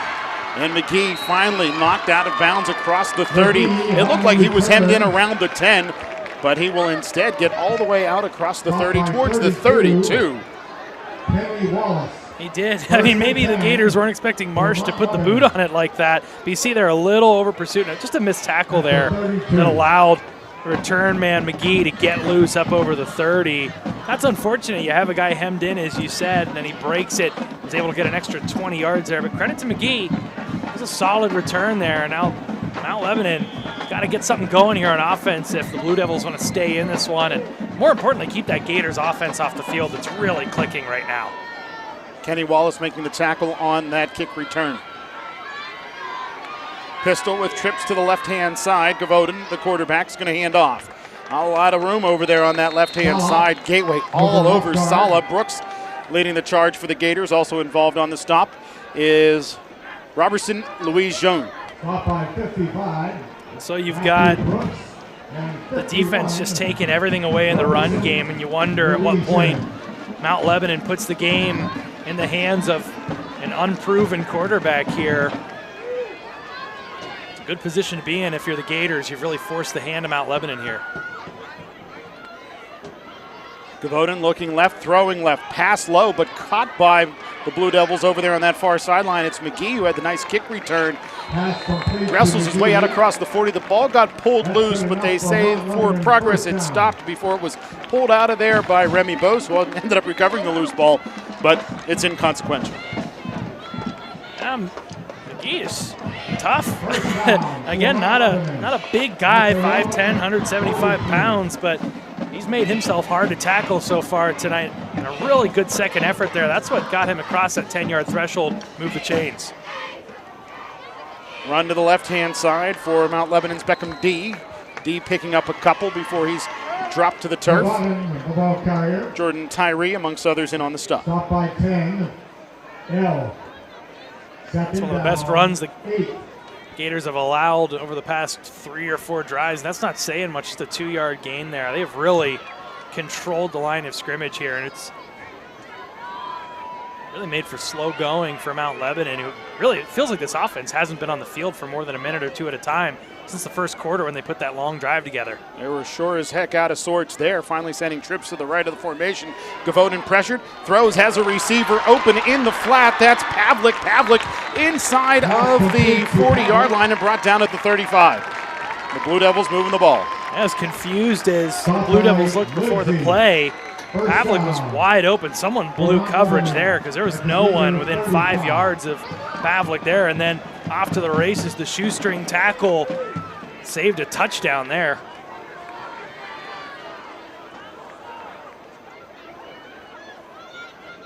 Gavoden in the pistol with a back behind him. Changing the play at the line of scrimmage are the Blue Devils. Play clock down to 7. Gavoden running the option to the right, pitching, the ball's down on the turf and having to cover it up. Back there is Beckham D. As the pitch went awry, D had to cover it up at the 41-yard line. Loss of a half dozen on that play. Good pursuit there by the Gators. I mean, that was a lose-lose for Mount Lebanon. Either your quarterback keeps it and gets killed and you lose 5 yards, or you pitch it backwards and you've got a slew of Gators that are ready to make the tackle behind the line of scrimmage. Fumble sure didn't help there. Gavoden going to settle in the shotgun with sidecar to his left and trips to the left. Tight end to the right of the formation. Gavoden looking left. Tossing it across the middle, and it is incomplete. Sailed over the arm of Remy Bose of the Gateway Gators and the intended receiver, Anthony Pietrangelo. Gavoden strikes me as someone who's going to get better as the season goes on, and that sounds self-explanatory, but it's a guy that just threw 11 passes last year. Went 6 of 11, 83 yards and a touchdown. It's his first extended varsity action, and you're seeing some flashes, some moments where he's really throwing some nice balls, but you're seeing others where there's still not that chemistry. He's overthrowing or throwing well out into the flats. Got to clean some of that up. Gavoden with time, throws, and the pass is incomplete. He was looking for J.P. Walters. Coverage on the play by Ahmad Harris, the Gators linebacker. Oh, and just right there, I mean, you see the proof in the pudding. Throws the ball behind his receiver, just wasn't able to lead the receiver, put them in a position to be able to make a play in space. That being said, good coverage by the Gators. They had a flock of DBs in the area there, and Looks like they'll force a 4th down. They're going to keep the offense on the field here, Adam, at the 41-yard line. So it's 4th down and 16. Gavoden in the shotgun. Twins to either side. Gavoden looking left, pressured, wrapped, sacked, delayed blitz, and knifing through there. Remy Bose, turnover on downs, and the Gators get it back inside of Blue Devils territory. Boy, Gavoden's got to get rid of that ball. I mean, you had a slant route across the middle, and that play was designed right there. You got to get rid of that ball, get it to your receiver there at about the 35-yard line. Instead, you hang on to it. Bose is able to knife through on a delayed blitz. Now the Gators, not only do they get the ball close to midfield, they're past midfield. Actually, they're going to mark it down right at midfield, it looks like. I thought the sack had pulled back further, but I guess they blew it dead while Bose was dragging the quarterback back. Still, nonetheless, continued great field possession for the Gators tonight. 50 yards from pay dirt for the Gateway Gators after Remy Bose with the sack leads to the turnover on downs. Sideline warning against the Mount Lebanon Blue Devils at the end of that play as well. And now we will see the Gateway offense 50 yards away from taking a 3-score lead. Toss across the middle intended for Dallas Harper. Too high, no check that. It was Leonard Sherrod, the intended receiver. Incomplete. Sherrod, 6'2" senior. Birch just a little too much on some of these throws tonight. I mean, he's got tall receivers. Guy's over 6 foot. He's still leaving them a little high. Got to pull that down a little bit. But good job by these receivers. They're getting separation. They're getting open. He's got guys to throw to on a lot of these plays. Birch, power pistol.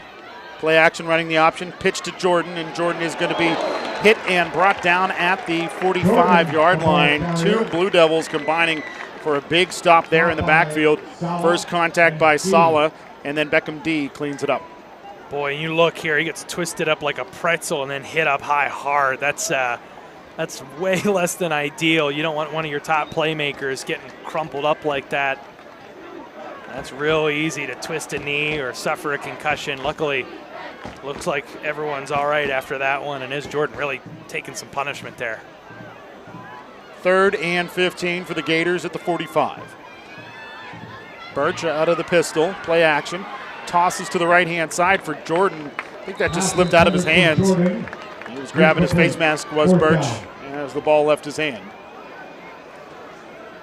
Yeah, clearly he didn't get everything on that one, and that's another one of those routes where he would have really had to put that ball on a rope and would have been well short of the sticks with the DB draped over the receiver. I'm not so sure I like throwing that ball out into the flats there on a 3rd and very long. Birch, punt. This one to the right. Takes a bounce in favor of Mount Lebanon, and that is a punt of 16 yards. Certainly not ideal. After Gateway took over after the Remy Bose turnover on downs sack, Gateway punts it away after losing 5 yards offensively, and that punt only nets 16 yards, where it'll be 1st and 10 for Mount Lebanon at their own 39.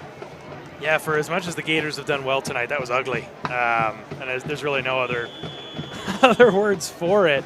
You just try to regroup and trust that this defense is going to keep rolling here. But, yeah, you kind of just got to huddle back up and figure out what went wrong there. And, again, I think try to run the ball a little bit more. Get Reynolds more involved in this game. Try to run the clock even at this point. We're late in the 3rd. You're up 2 scores. Keep that clock running. Gateway showing blitz. As the Blue Devils have the Wildcat out there, J.P. Walters is going to carry it back to the line of scrimmage. And no further. Brooks involved in the tackle. Also down there, Malachi Moore. Gateway saw that one coming from a mile away. You saw the 2 linebackers bump Brooks over when they saw that that was the Wildcat with Walters as the QB. Walters, who's listed as a tight end, pitching it forward. Motion man coming from left to right was Rocky Fennell, and he had nowhere to go because in the backfield was Jordan Tyree for the Gateway Gators. Yeah, again, just reading it perfectly. Nothing is getting past the Gators right now. They allowed the long pass play on the last drive. It was a bit of a breakdown. Other than that, Gators have really been on top of their assignments and not giving anything easy to the Blue Devils whatsoever. A lot of sure tackling, too. 3rd and 15, under 2 minutes to go. Here in quarter number 3, Gateway up 14-0.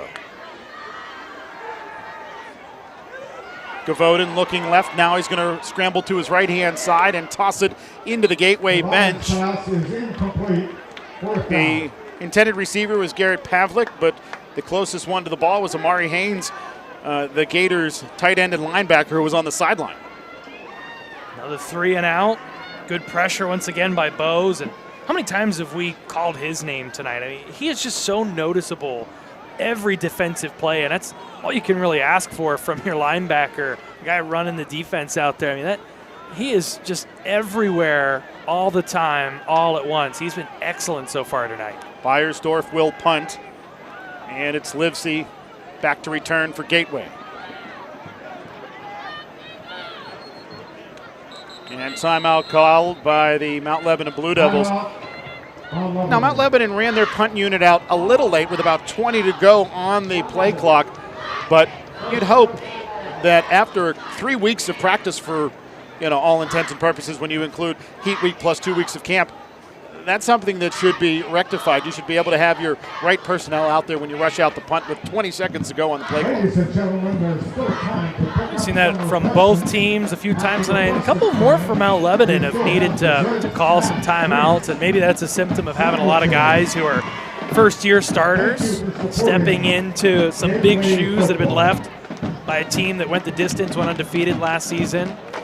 The Gators looked a little confused out there on the return team as well. It didn't look like they were set in stone either, but certainly it's week 0. Both of these teams are going to look at the film. There's going to be a lot of moments where there's going to be some frustration, some embarrassment, and real opportunity to clean some stuff up. So again, it's Beiersdorf to punt. 6'2" senior. And back deep to return is Chris Livesey, who has been remarkably impressive in his Gators debut as the kick and punt returner. Beautiful punt by Beiersdorf this time.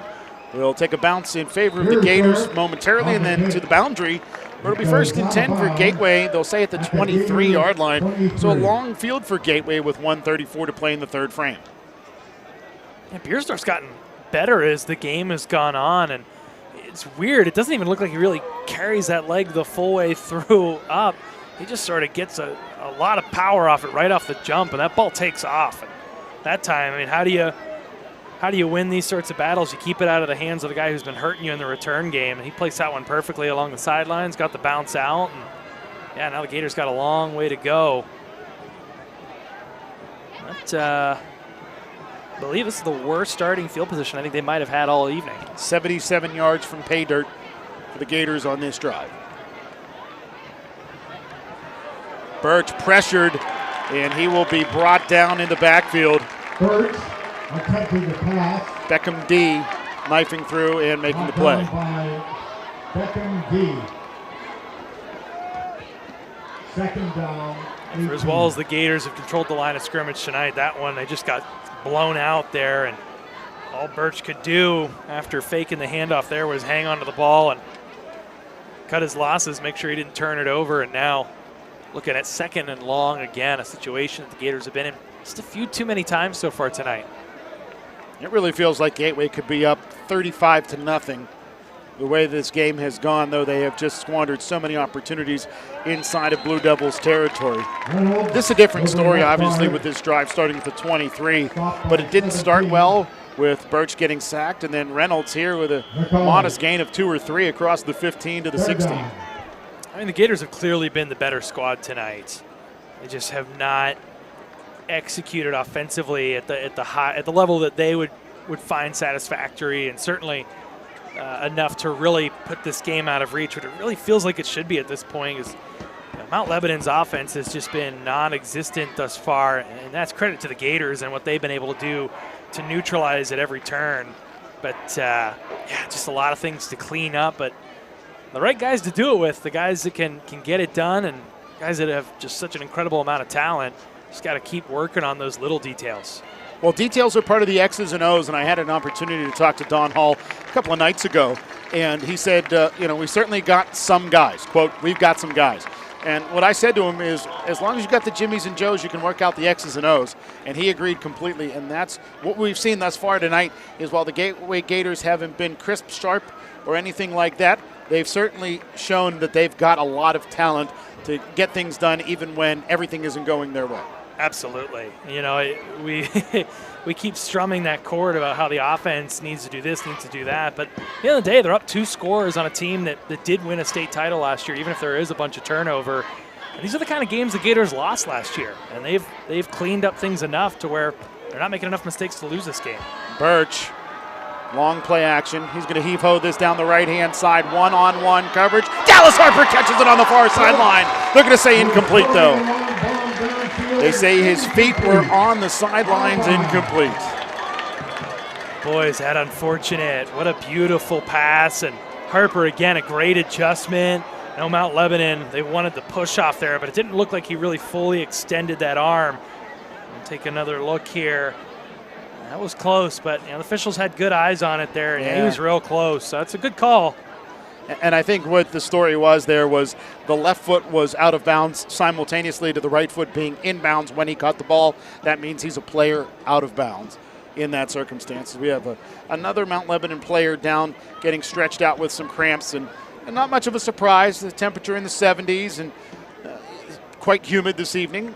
Starting to see some players starting to get a bit fatigued as we take a look back at this one again. What an arm by Birch, and he placed it in the right spot. And yet again, we saw Harper, great adjustment to the ball in the air. We saw that earlier today as well. Oh, absolutely. He looks very confident every time he's running downfield, every time that ball is thrown, and you see that connection, that chemistry. I think Birch believes his guy is going to come down with it every time, and Harper believes he's going to come down with it every time. And you've got that sort of connection here in high school between that talented of a quarterback and receiver. It can make a difference. It can really, really make a difference. So the Gators going to have the full punt unit come out onto the field for the first time today as Blake Marsh is going to punt this one. His heels are at his own 2. Good snap. Marsh, great punt with a spiral. Takes a bounce in favor of the Gators. And the ball will roll to the 35-yard line. And the Gators reverse the field as there's a sideline warning is going to go against the Gateway Gators after Mount Lebanon got one earlier here in this quarter. But of course, that's something that we can discuss later. But how about Marsh, who comes in a very difficult circumstance tonight? The junior comes in and has made 2 PATs, boomed a great kickoff after a couple had been short, and the best punt of the night. Yeah, certainly an unsung hero of this performance thus far tonight with the Gators out in front. And I'm more impressed with the snap. I mean, how many times last season did we see, I think we saw 2 or 3 different instances of safeties with snaps over the head, out of the end zone. And so just an excellent job there getting that snap off, cool and collectingly just getting that ball off. And, it's not a surprise when you're able to get some kids from the soccer team who are just going to come out and kick like Marsh is. And, as long as you can kick the ball, you can kick the ball. Absolutely. Even though it's a different shape. Toss to that far side left, and the pass is complete. This is the second time we've seen Johnny McGee catch a ball along the flat and break free as Inez Jordan is slow to get up to his feet, as I think he's cramping up. Athletic trainers for Mount Lebanon are out there, and they're going to start to stretch out Jordan. Still no Gateway trainer has gone out there. Hopefully that's all it is. He did take a little bit of a hit there at the end of the play.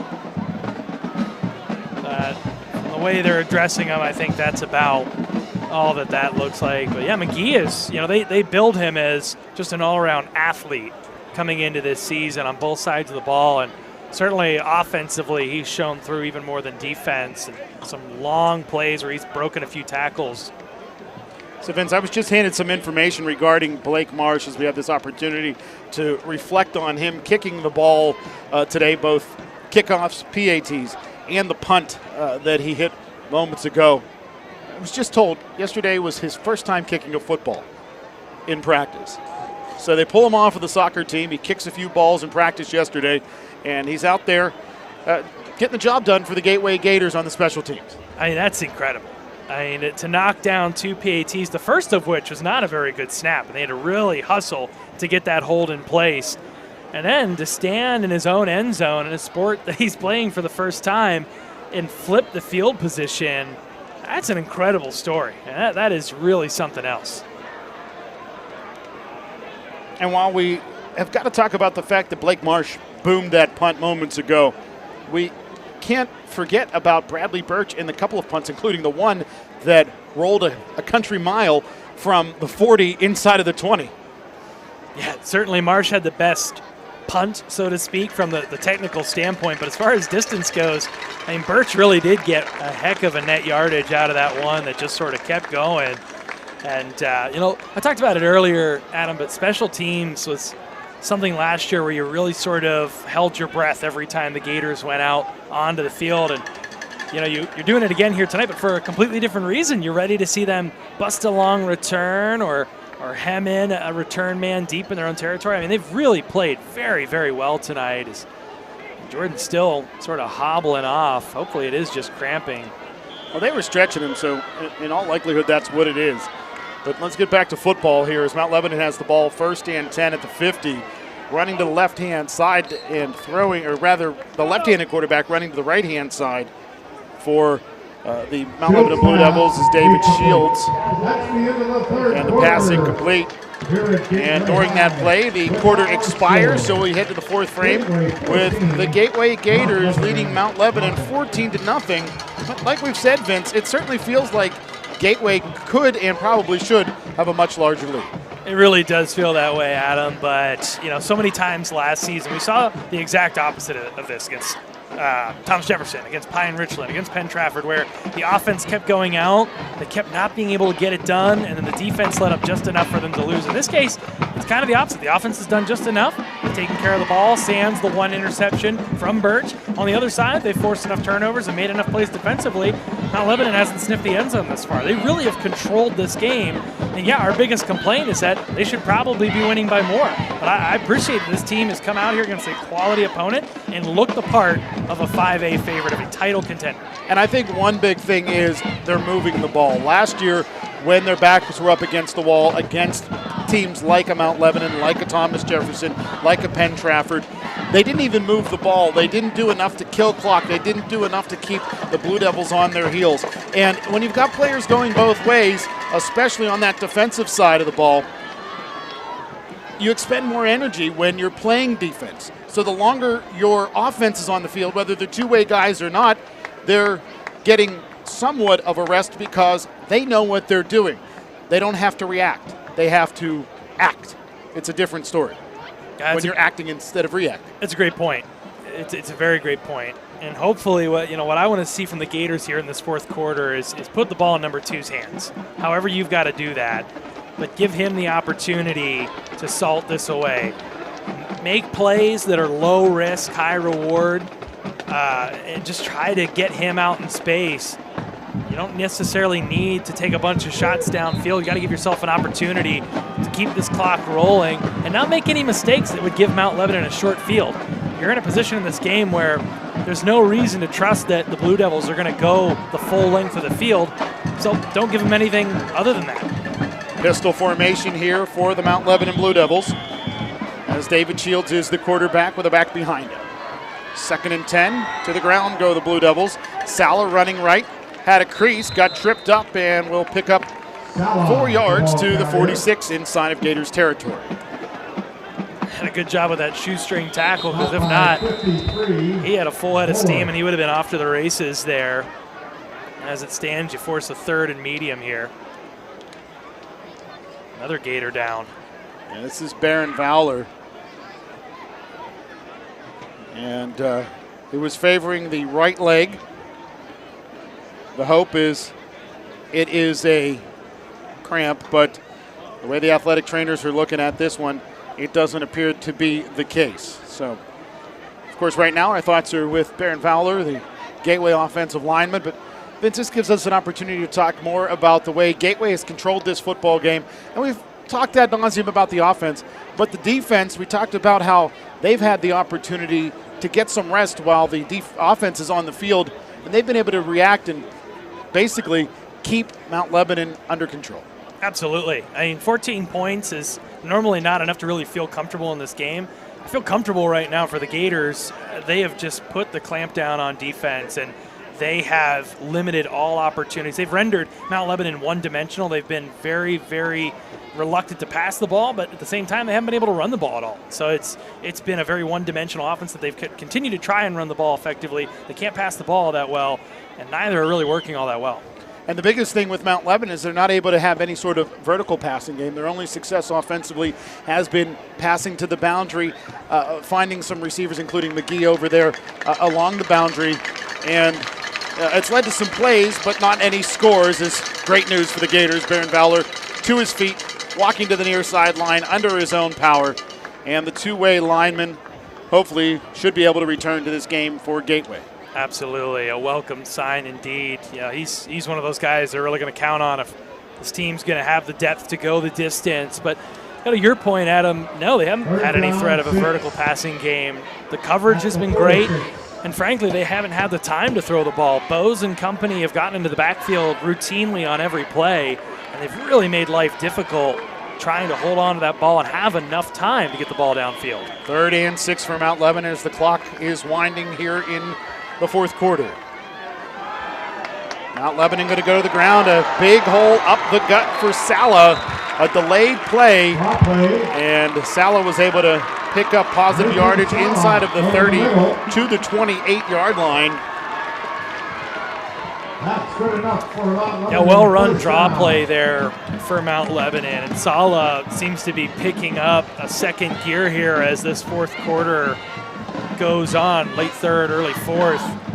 He's had a couple big runs here, and now this is the first time tonight where you really, since the 1st quarter, start to think that Mount Lebanon might be putting something together here offensively. Might be starting to make this a little bit of a game with a threat of getting some points on the board. Cade Capristo, the offensive lineman, goes to the sidelines for Mount Lebanon. So let's see what they do here. Short, a starting O-lineman. I think it's Sala at QB this time, running to the left-hand side, and he'll be wrestled down just shy of getting to the 25-yard line. I think Sherrod making the tackle there for Gateway. 2nd down. And if you're the Gators, you've got an opportunity to key in. Capristo's not just some guy, he's the guy for Mount Lebanon in the trenches there. You've got an opportunity with him out to really try and attack the weak link here for Mount Lebanon and get after anyone in the backfield. Yeah, D1 player is Capristo. Shields in the shotgun.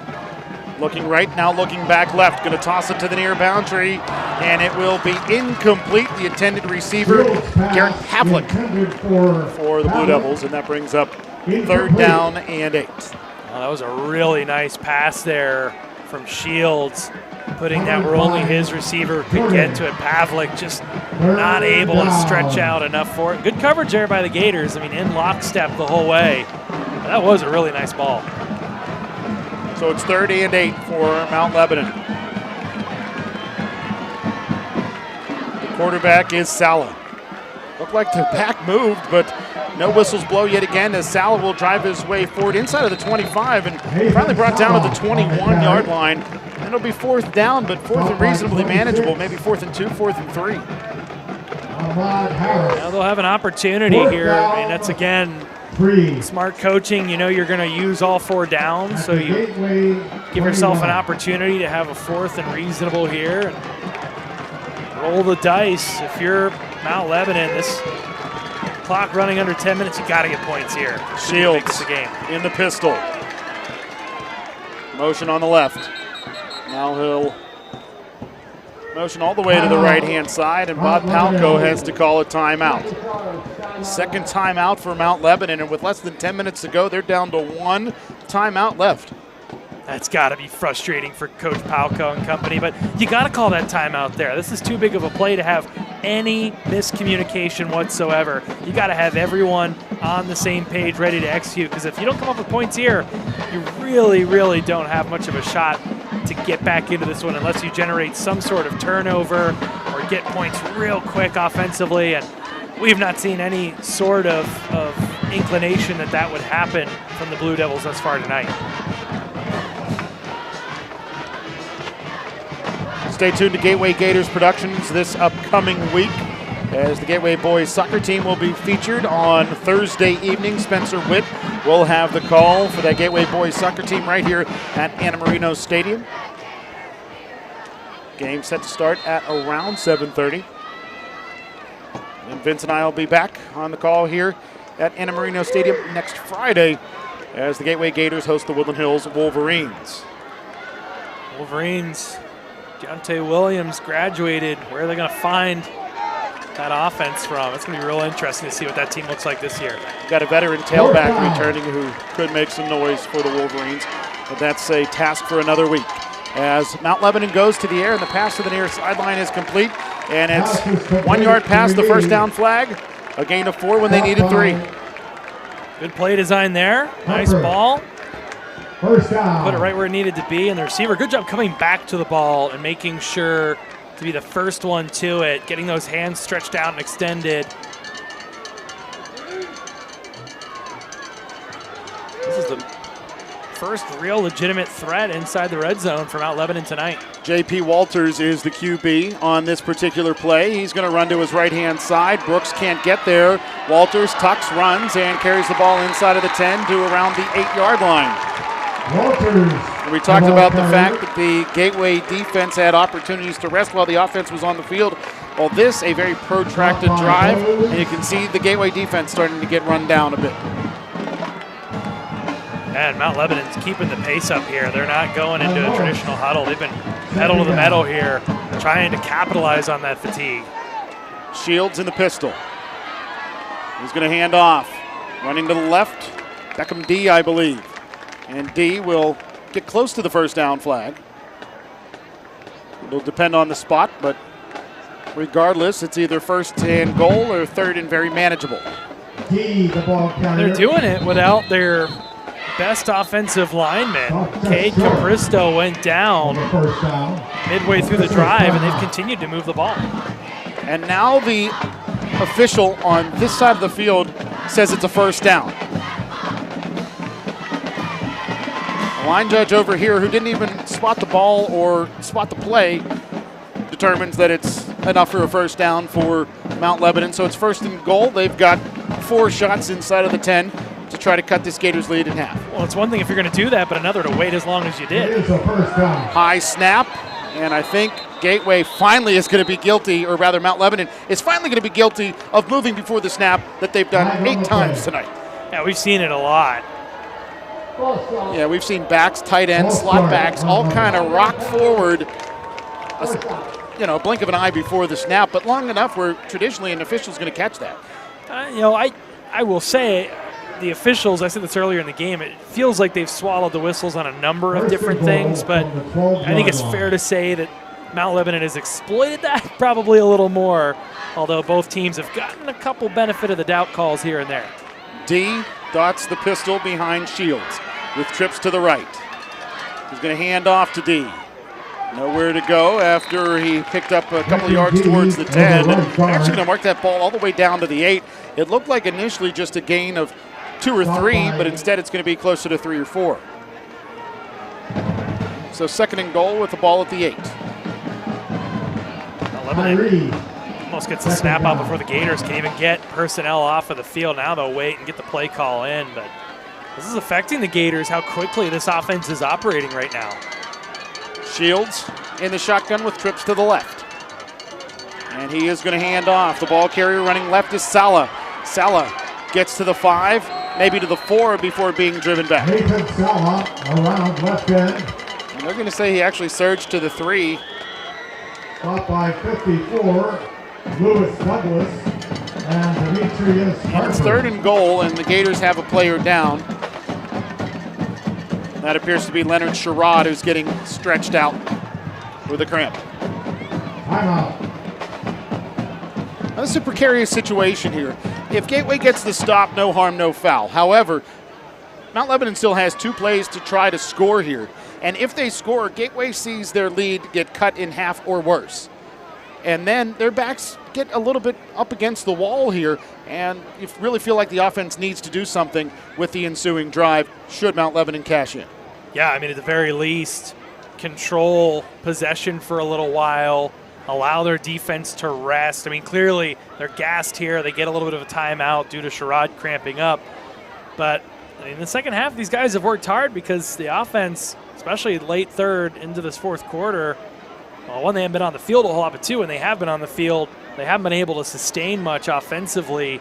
Had a couple drives go backwards in a hurry. And so if you're the Gators, you got to be able to, this is one of those situations where you got to salt games away. And historically in the past, we've seen the Gators struggle to do that. You go even back 2 years to Peters Township in the playoffs with a chance to advance to the semifinals, and you get an opportunity, or to the finals rather. Yeah.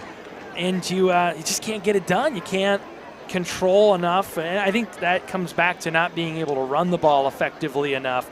And you're forced to go to the air. And when you become sort of one-dimensional in those situations, it really forces your hand, and defenses can sort of hone in and only have to focus in on that one sort of thing. We talked about earlier that the Gators are their best whenever they are effectively running the ball, because it keeps the defense guessing on what's going to happen, and inherently it makes it harder for them to predict what will happen. Leonard Sherrod gets that cramp stretched out and gets his way to the sideline. He'll get some hydration and hopefully return for Gateway. 3rd and goal at the 3 for the Mount Lebanon Blue Devils. Beckham D is the QB. Running to the right. He's got a crease. He's met, but will still drive his way across the goal line for a Mount Lebanon touchdown. Not just because points were scored, but that was the best offensive drive of the game for the Mount Lebanon Blue Devils. Absolutely, Adam. And they controlled the line of scrimmage, took care of the ball. Play calling was excellent, played to their strengths, and used a lot of different weapons on that drive, too. We'll try the extra point. Ben McCauley will kick for Mount Lebanon.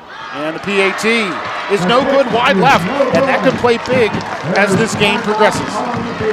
Well, yeah, I mean, even if things hold and the Gators don't score again, there's that added pressure if you're Mount Lebanon. Not only do you have to go down the field, but you've got to put the offense back on the field and get 2 more. So ultimately, the Gators still in the driver's seat with 7:19 left here in the game to get the offense back out on the field. And I mean, how good would it feel to just get 6 more from the offense here and really have that momentum going into week 1 against Woodland Hills? We got ourselves a little bit of a game now, Adam. I think a big key here, control clock, move the ball, and whether you're handing off and it's going up the middle, whether you're seeing Brad Birch run off tackle, or you're running those options that we saw earlier with Inez Jordan being involved in the running game, all of those things are going to kill clock, and we saw it effectively move the ball throughout this football game. I think it's easy in these situations to overcoach or to overthink what to do.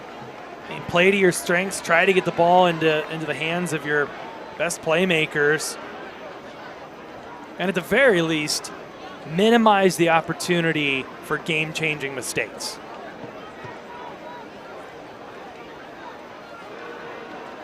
So there's a timeout on the field that gives an opportunity for us to talk some more. You know, we talked about the fact that Gateway has a smattering of a schedule, a very odd schedule considering that there's less than 20 teams in the 5A classification. 6A teams at the beginning and end of the season, a 4A team in the McKeesport Tigers, teams that are moving down from 5A, teams that are moving up from 4A like the Plum Mustangs. And then, of course, the McKeesport Tigers, a team that Gateway had a lot of battles with over the years when they were both in the same conference, going back a handful of years when Don Hall was in his first couple of years here with the Gators. You see with a lot of these schools, as you look at 5A here, some teams that we talked about, Norwin, Hempfield, Baldwin coming down from 6A, Plum jumping up from 4, and the Gators seeing 3 of those teams this year in the regular season. What's super interesting is, and it's just There's a lot of those schools that, depending on the year, every 2 years when they reclassify, that are so close and have jumped a number of different times. Of course, there's Woodland Hills, who the Gators will see next week, who has 3A enrollment playing up at 5A. They're just confident they have the talent, and they want to continue to play teams they're familiar with, teams they have rivalries with, like Gateway. I think Penn Hills is on their schedule because they're in the same conference. As this punt will carry end over end, as Beiersdorf boots this one into the end zone for a touchback. So it'll be first down and 10 for the Gateway Gators at their own 20-yard line. This feels like one of those drives where even real early in the season, you've got an opportunity to see, has this offensive unit taken that next step forward in their confidence? They talked a lot about that, especially in talking about the offensive line. You get quotes, our tackles are going to be super athletic, our two guards are going to be big, strong. Stunhall, I think you got a good chance to be all the way around. And you got, guys saying stuff like, we didn't have confidence last year against TJs and Penn Traffords, but coming into this year, we're not going to have that doubt. We're going to be unstoppable. Here's our chance. Birch. And there's that option we were talking about, and they're going to go to Jaquan Reynolds up the gut. A gain of 1 from the 20 to the 21. Put the clock your friend at this point in the game with, just over half of the fourth quarter remaining. I like it. We saw a lot of times last year where the offense did become, in these sorts of situations, very one-dimensional, and it really hurt them by allowing defenses to key in on that one specific area. Birch again in the pistol with Reynolds behind him. Off of play action, Birch throwing to the left-hand side. It's complete to Dallas Harper. They're going to say incomplete. I guess his left foot was out of bounds when he caught the ball, or he hadn't reestablished himself in the field of play. Let's take a look. If that were the case, it would have been illegal touching. Third down. Couldn't quite see the boundary on our replay, unfortunately. So that brings up third down and 9, and unfortunately with the incomplete pass, the clock has stopped. And you force yourself into another passing situation here.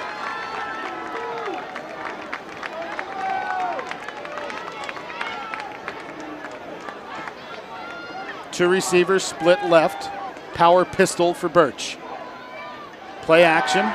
He's going to toss it right. Complete to Dallas Harper. Harper knocked down, and they will say that he's got the first down and more across the 30 to the 33-yard line.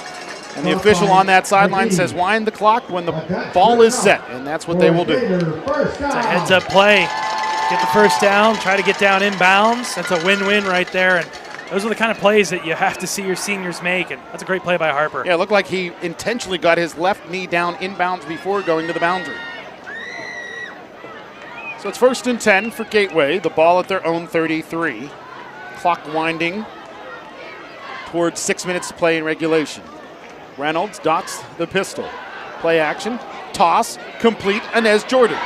Jordan dancing his way down the sideline. They'll say he steps out right near the first down flag at the 43-yard line. That's enough for a Gateway first down, providing that's the spot, and it is. Stopped by Petra Gallo. Well, a win, not a win-win there, but you move the chains, you give yourself a fresh set of downs, and you're feeling some momentum out of this offense. You're feeling a comfortability here thus far. You're not seeing them rush things. You're seeing Birch take his time, making sure he's throwing the ball in areas where he's giving his receivers a chance and he's not making too risky a throw. Hopefully continues that here.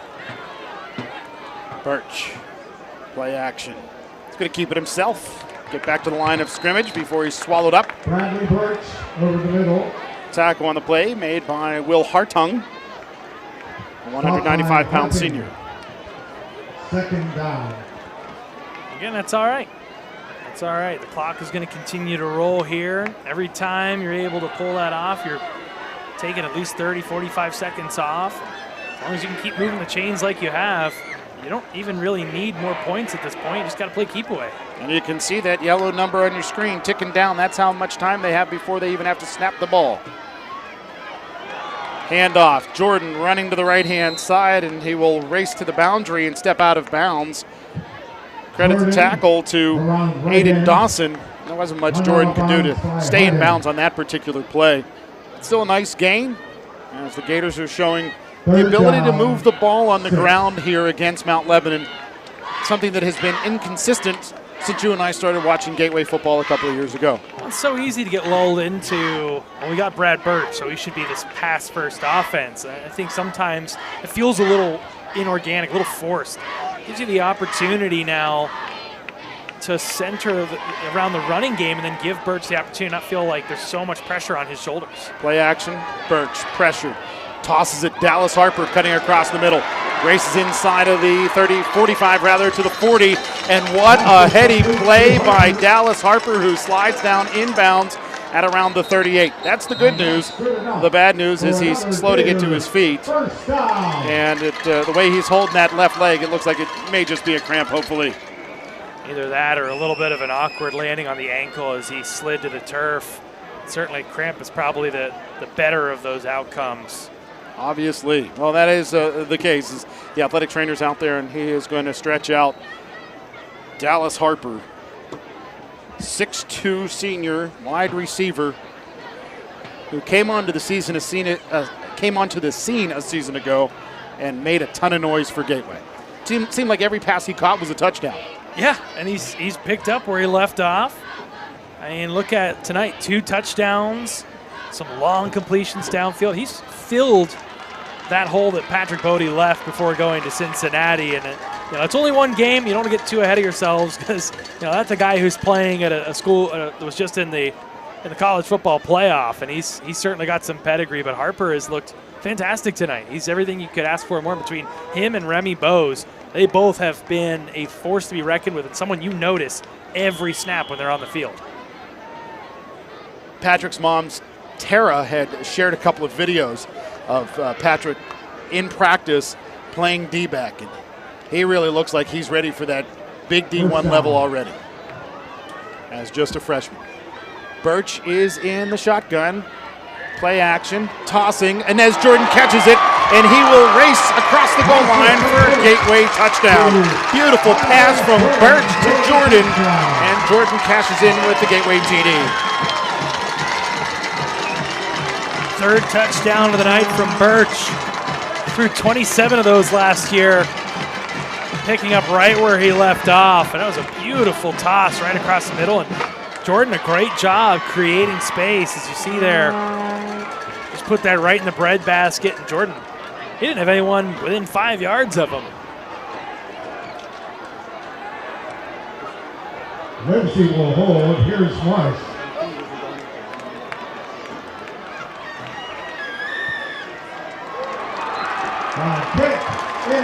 The PAT is up and in, and Gateway has claimed a 21-6 lead. We said the Gators needed points on that drive, and that's what they did. That's the kind of drive that gives you confidence here at the beginning of a season that can really propel you to awesome heights for the rest of the season.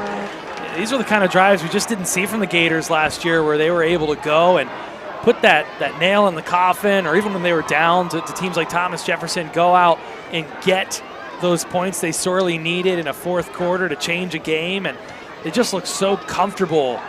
Birch took his time, took care of the ball. Even though they didn't run the ball a whole lot there, they just got guys open in space. Receivers did a great job creating separation. Now at 4:42, it really does feel like the Gators well on their way to opening this season up with a win. They'll kick it away with just 4:42 left here.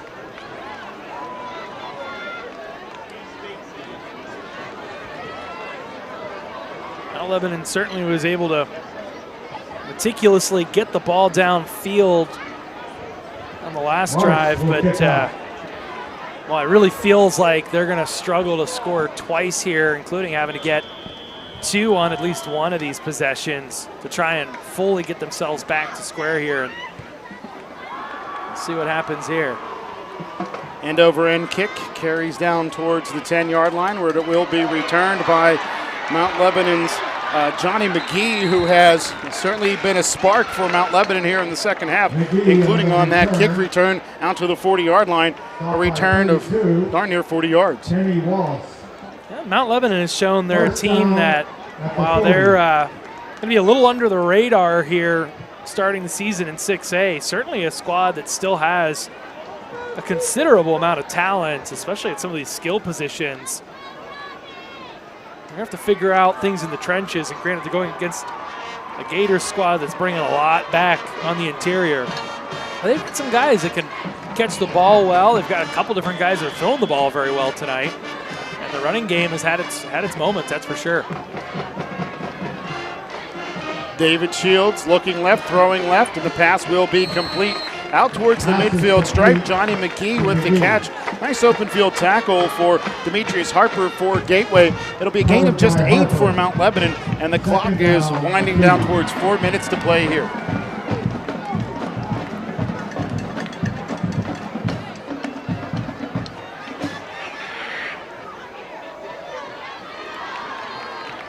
You see McGee again, able to create a little bit of space, and you got a heady play just getting past the sticks and making sure that he already had first down yardage secured by the time that ball got to him. And certainly you see the Gators playing a little prevent and not wanting to let up anything behind them, but at the same time giving up some chunks of yards here relatively quickly. Allowed Mount Lebanon already into Gators territory. Oh my goodness, Gateway with a near interception as a delayed blitz by Remy Bose. He cracked David Shields. The ball was fluttering in the air. 2 Gators had their hands on it. First it was Louis Douglas, then it was the other D lineman, Matthew Brooks. Yeah, it looked like Brooks might have had that if Louis hadn't given a second effort towards it, but certainly no harm, no foul. A great defensive play there by Bose and both of those linemen at nearly turning that ball over.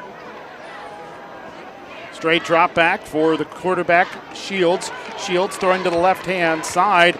Nice open field tackle by Inez Jordan as he undercuts Beiersdorf.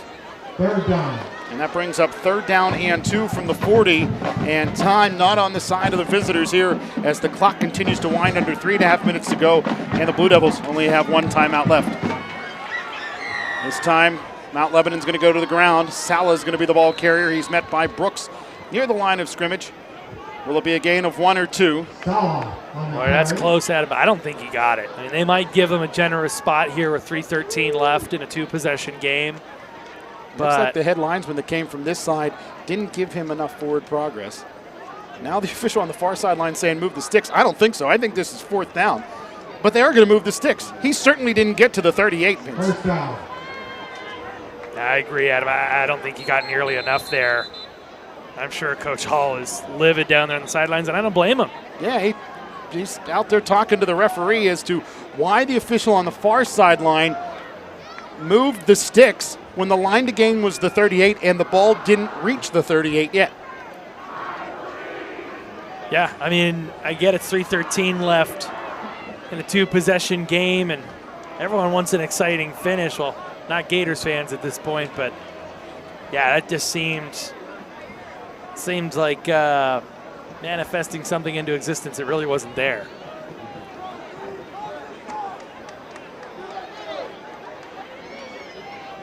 So we've talked about the fact that we will have Gateway Boys Soccer this upcoming Thursday, the following Thursday.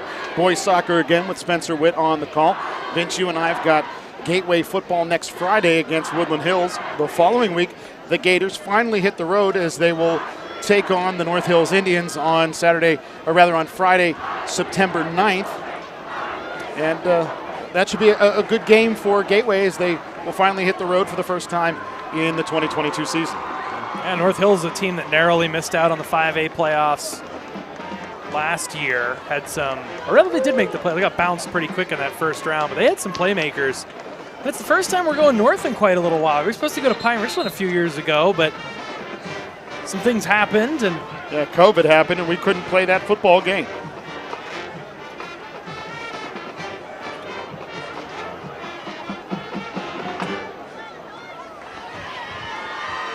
So we haven't seen the North Hills in a while. So they switched the sticks back at him. It is going to be 4th down. As it should be. Well, I'm glad the officials had a conversation, and it is 4th and a half a yard. The clock winds. Pistol formation for the Blue Devils. Handoff. D didn't get it at first, but surged his way back towards the line of scrimmage. It'll depend on the spot from the head linesman here. Don Hall all the way out towards the numbers, saying it's first down Gateway, and it is a turnover on downs. First down for the Gators, a big defensive stop for the Gateway defense. I thought that second surge might have just got it there from Beckham D, but this Gators defense, no quit in it. Kept the shutout going into the 4th quarter, gave up the touchdown. They come back out this next possession, playing a little prevent D. When push comes to shove, they had to really get tough there in the trenches. That line that we've heard so much about stepped up on 2 consecutive plays and shut the door.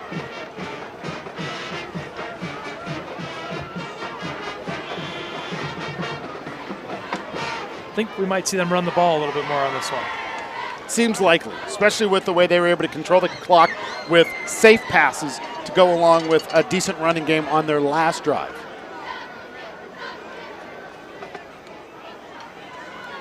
Handoff, Reynolds up the gut. Reynolds over the middle. Get to the line of scrimmage and no further. Stop 2nd and 10. Harding. But the clock now under 3 Second minutes down. to go. And looking back to that last offensive drive for Gateway, they only took one chance that entire drive, and it led to a touchdown. But it was such a beautiful pass, and Jordan, as he was crossing from right towards the post, just took it to the house. Wide open. He had nobody within 5 yards of him. And Birch just put the ball right on the money, and Jordan seems like he could have walked into the end zone by the time he caught the ball. Birch in the pistol. Receivers to either side. Handoff to Reynolds, but he lost his footing as he took that handoff. Stopped by 73. But the clock will continue to wind here with 2:12 to play and plenty of time on that play clock. Currently 33 seconds on the play clock. And with under 2 minutes left, being up 2 scores, 3rd and 13, you get that itch to maybe throw the ball, and they might here. They've done a good job of taking care of it, other than that interception thrown into the end zone by Birch. But if I'm the Gators, I just line it up, run the ball one more time, punt it away, and accept that with less than a minute left, unless anything catastrophic happens, you've got a win in the bag. Birch looks back at the clock and snaps the ball with 3 on the play clock.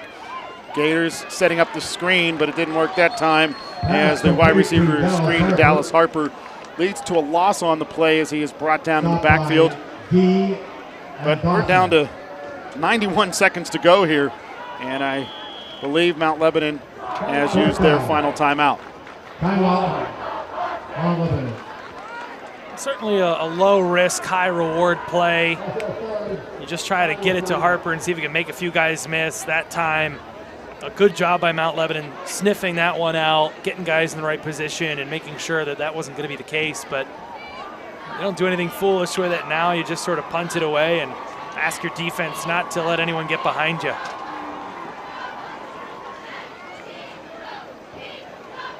So at this point, it's pretty safe to say that Gateway is going to start the season 1-0, and that's important after a season ago where things didn't go the Gators' way in that first game against Thomas Jefferson, and that put the season in a bit of an imbalance as the season progressed. It really feels like this is sort of a weight off the shoulders kind of game, sort of turning the page and putting some of those things to bed. And I talked about it a few minutes ago, but I really think that last drive by the offense prior to this one was one of those ones that they're going to look back on going further through the season and saying, we've been in this position where we need to go and get points. We know we can do that when we need to. Taking a look at the Big East Conference, quite a different Big East Conference from a year ago. Last season, just Franklin and Penn Trafford were Gateway opponents in conference. This year, 3 new teams with the Plum Mustangs, the Hempfield Spartans, and the Norwood Knights. As this punt is away, an end-over-end punt that takes a bounce in favor of the Gators.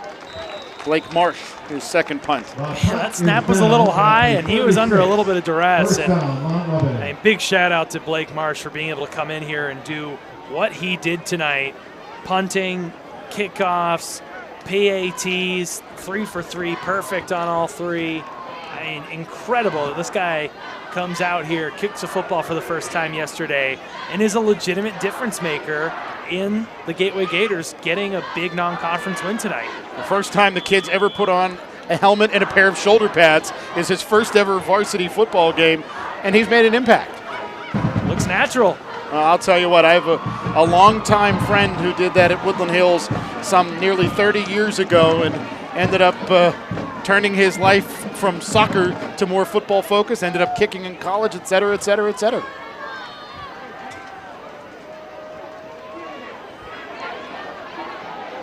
Gavaudin, the QB, racing backwards and tossing it to the near boundary. Gavaudin's pass. Pass incomplete. Pressure applied by Louis Douglas. I'll tell you what, Vince, we've talked about Gateway coming into this game looking more prepared, more disciplined, et cetera. One thing that's very evident by this Gateway team as compared to the last 2 Gateway teams we've seen is the growth of these guys, not height-wise, but just getting so much bigger, so much more muscular from one season to the next. When you look at a guy like Louis Douglas, a guy like Brooks, even a guy like Baron Fowler, who's only 5'9", but he's gotten a lot bigger, a lot more muscular. And that's evident of guys that have been hitting the weight room. Gavaudin running around, and his pass towards the midfield stripe intended for Pavlik is incomplete. And as Jordan breaks on that one and swats it to the turf. Yeah, the word I heard walking around the press area here before the game was they have horses this year. They got some horses. They got guys that, as the kids, I guess, would say, they got that dog in them, right? They got those guys that there's that extra gear and that extra strength, and that's what they were missing last year. It was very evident. Gavaudin, QB, tosses across the middle. The pass is complete to Pavlik. He's undercut inside of Gateway territory at the 44 with a minute to play. First down for Mount Lebanon. Ball set, and the clock winds.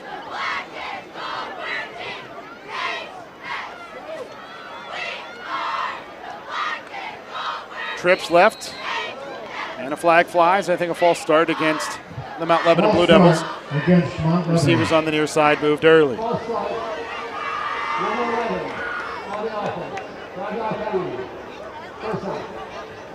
J.P. Walters, the guilty culprit there. May have noticed the lays on the cheerleaders. The Gateway students were in their Hawaiian shirts. It looked like a mini Jimmy Buffett concert down there along the sidelines, down to our right-hand side.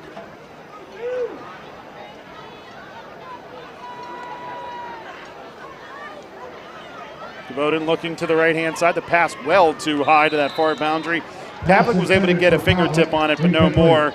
That'll stop the clock with 37 seconds to play. You a Parrot Head? I am very much so a Parrot Head. I have been to, over a dozen Jimmy Buffett concerts in the last 10 years or so. You ever been to the Margaritaville restaurants? I have been to one of them, or maybe 2. One in Las Vegas and one in Gatlinburg, Tennessee. How about yourself? One of the Mall of America. Gavaudin tosses.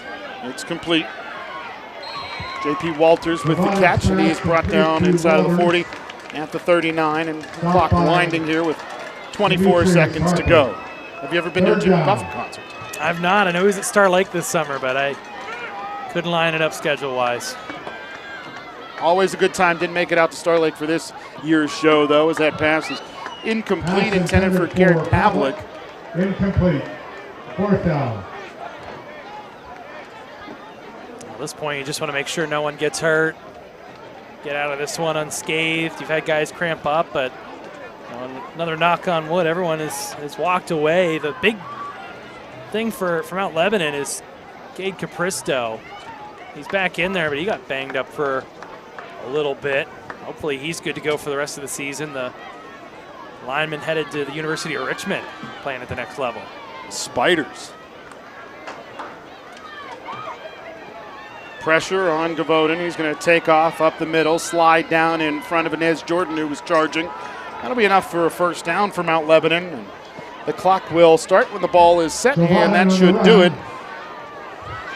As Will Mount Lebanon get the spike? I think they did, and quite frankly, I think it's because the clock didn't start when the official wound his arm. That kind of gave Mount Lebanon an extra second to try to get one last offensive play here on 2nd down and 10 at the 29. Get a shot at the end zone. DeVoden rolling to his right, tossing down the field. And the ball will it be intercepted or will it be incomplete? Regardless, it's the end of the football game, and the Gateway Gators are 1-0 to start 2022 with a 21-6 victory over Mount Lebanon. And despite only winning by 13, which, we say only by 13, they come out here, they beat a quality opponent, and they really, from top to bottom, looked like the better team doing it the entire way through. So Gateway winning 21-6 over the Mount Lebanon Blue Devils. They came out in the second half. They did what they had to do to, number one, get things done offensively and keep Mount Lebanon at bay other than one drive. Yeah, and I think, you're happy with that. Even though this is a Mount Lebanon team that's bringing a lot of new players into the fold this season, they just locked everything down the entire night. You had one drive, and even then, Mount Lebanon really had to work for it. It wasn't a big play. It wasn't a super broken assignment. Mount Lebanon put together a quality drive. They wore down the defense a little bit, but then what did the Gators do? They went out. They scored points. They picked it up for their defense. The one time their defense slipped for the Gators, the offense came in, picked up the slack for them. That's what you really like to see out of a team that has championship aspirations. Offense, defense, special teams all look good for the Gateway Gators. Next week, the test changes. It doesn't get any harder, but they go from a deep team with a lot of big guys to a very athletic team in the Woodland Hills Wolverines. They absolutely do. We know that they have a little depth at tailback. They have a couple guys returning, but they're going to be without Deontay Williams, who for a number of years, seemed like he was there a long time because he just made so many plays. And so it'll be a new look Wolverines team, and the Gators will certainly be favored. But they're going to have to deal with that. They're going to have to take this emotional win and not have an emotional letdown next week here at home against a team they're probably going to feel pretty confident they should walk away with a win over. And while Woodland Hills obviously has some talented athletes, they've also got a couple of Division I linemen as well, so the Gators have to be cognizant of that on both sides of the ball. That's another good test for this unit that has a lot of confidence. They have a lot of pride, and they've got to be feeling great after tonight. They go against a team that has a guy who is going to an FCS school, who does have some size, and they effectively controlled the line of scrimmage for the majority of the night. Now they get another opportunity to go against another talented squad next week in the trenches and continue to reinforce that confidence that they can compete and win those games against teams like Thomas Jefferson or this year teams like Penn Trafford. Well, that will do it for our coverage this evening from Pete Annamarino Stadium as the Gateway Gators defeat the Mount Lebanon Blue Devils 21-6. For our entire crew and my broadcast partner, Vince Russo, we thank you so very much for joining us this evening. Great job by our crew, some vets, some new folks, some rookies, but we got the job done for you here on Gateway Gators production, and we'll do it again next week. Soccer on Thursday, football on Friday. Keep it here on NFHS and the Trib Live High School Sports Network. We'll talk to you next week, everyone.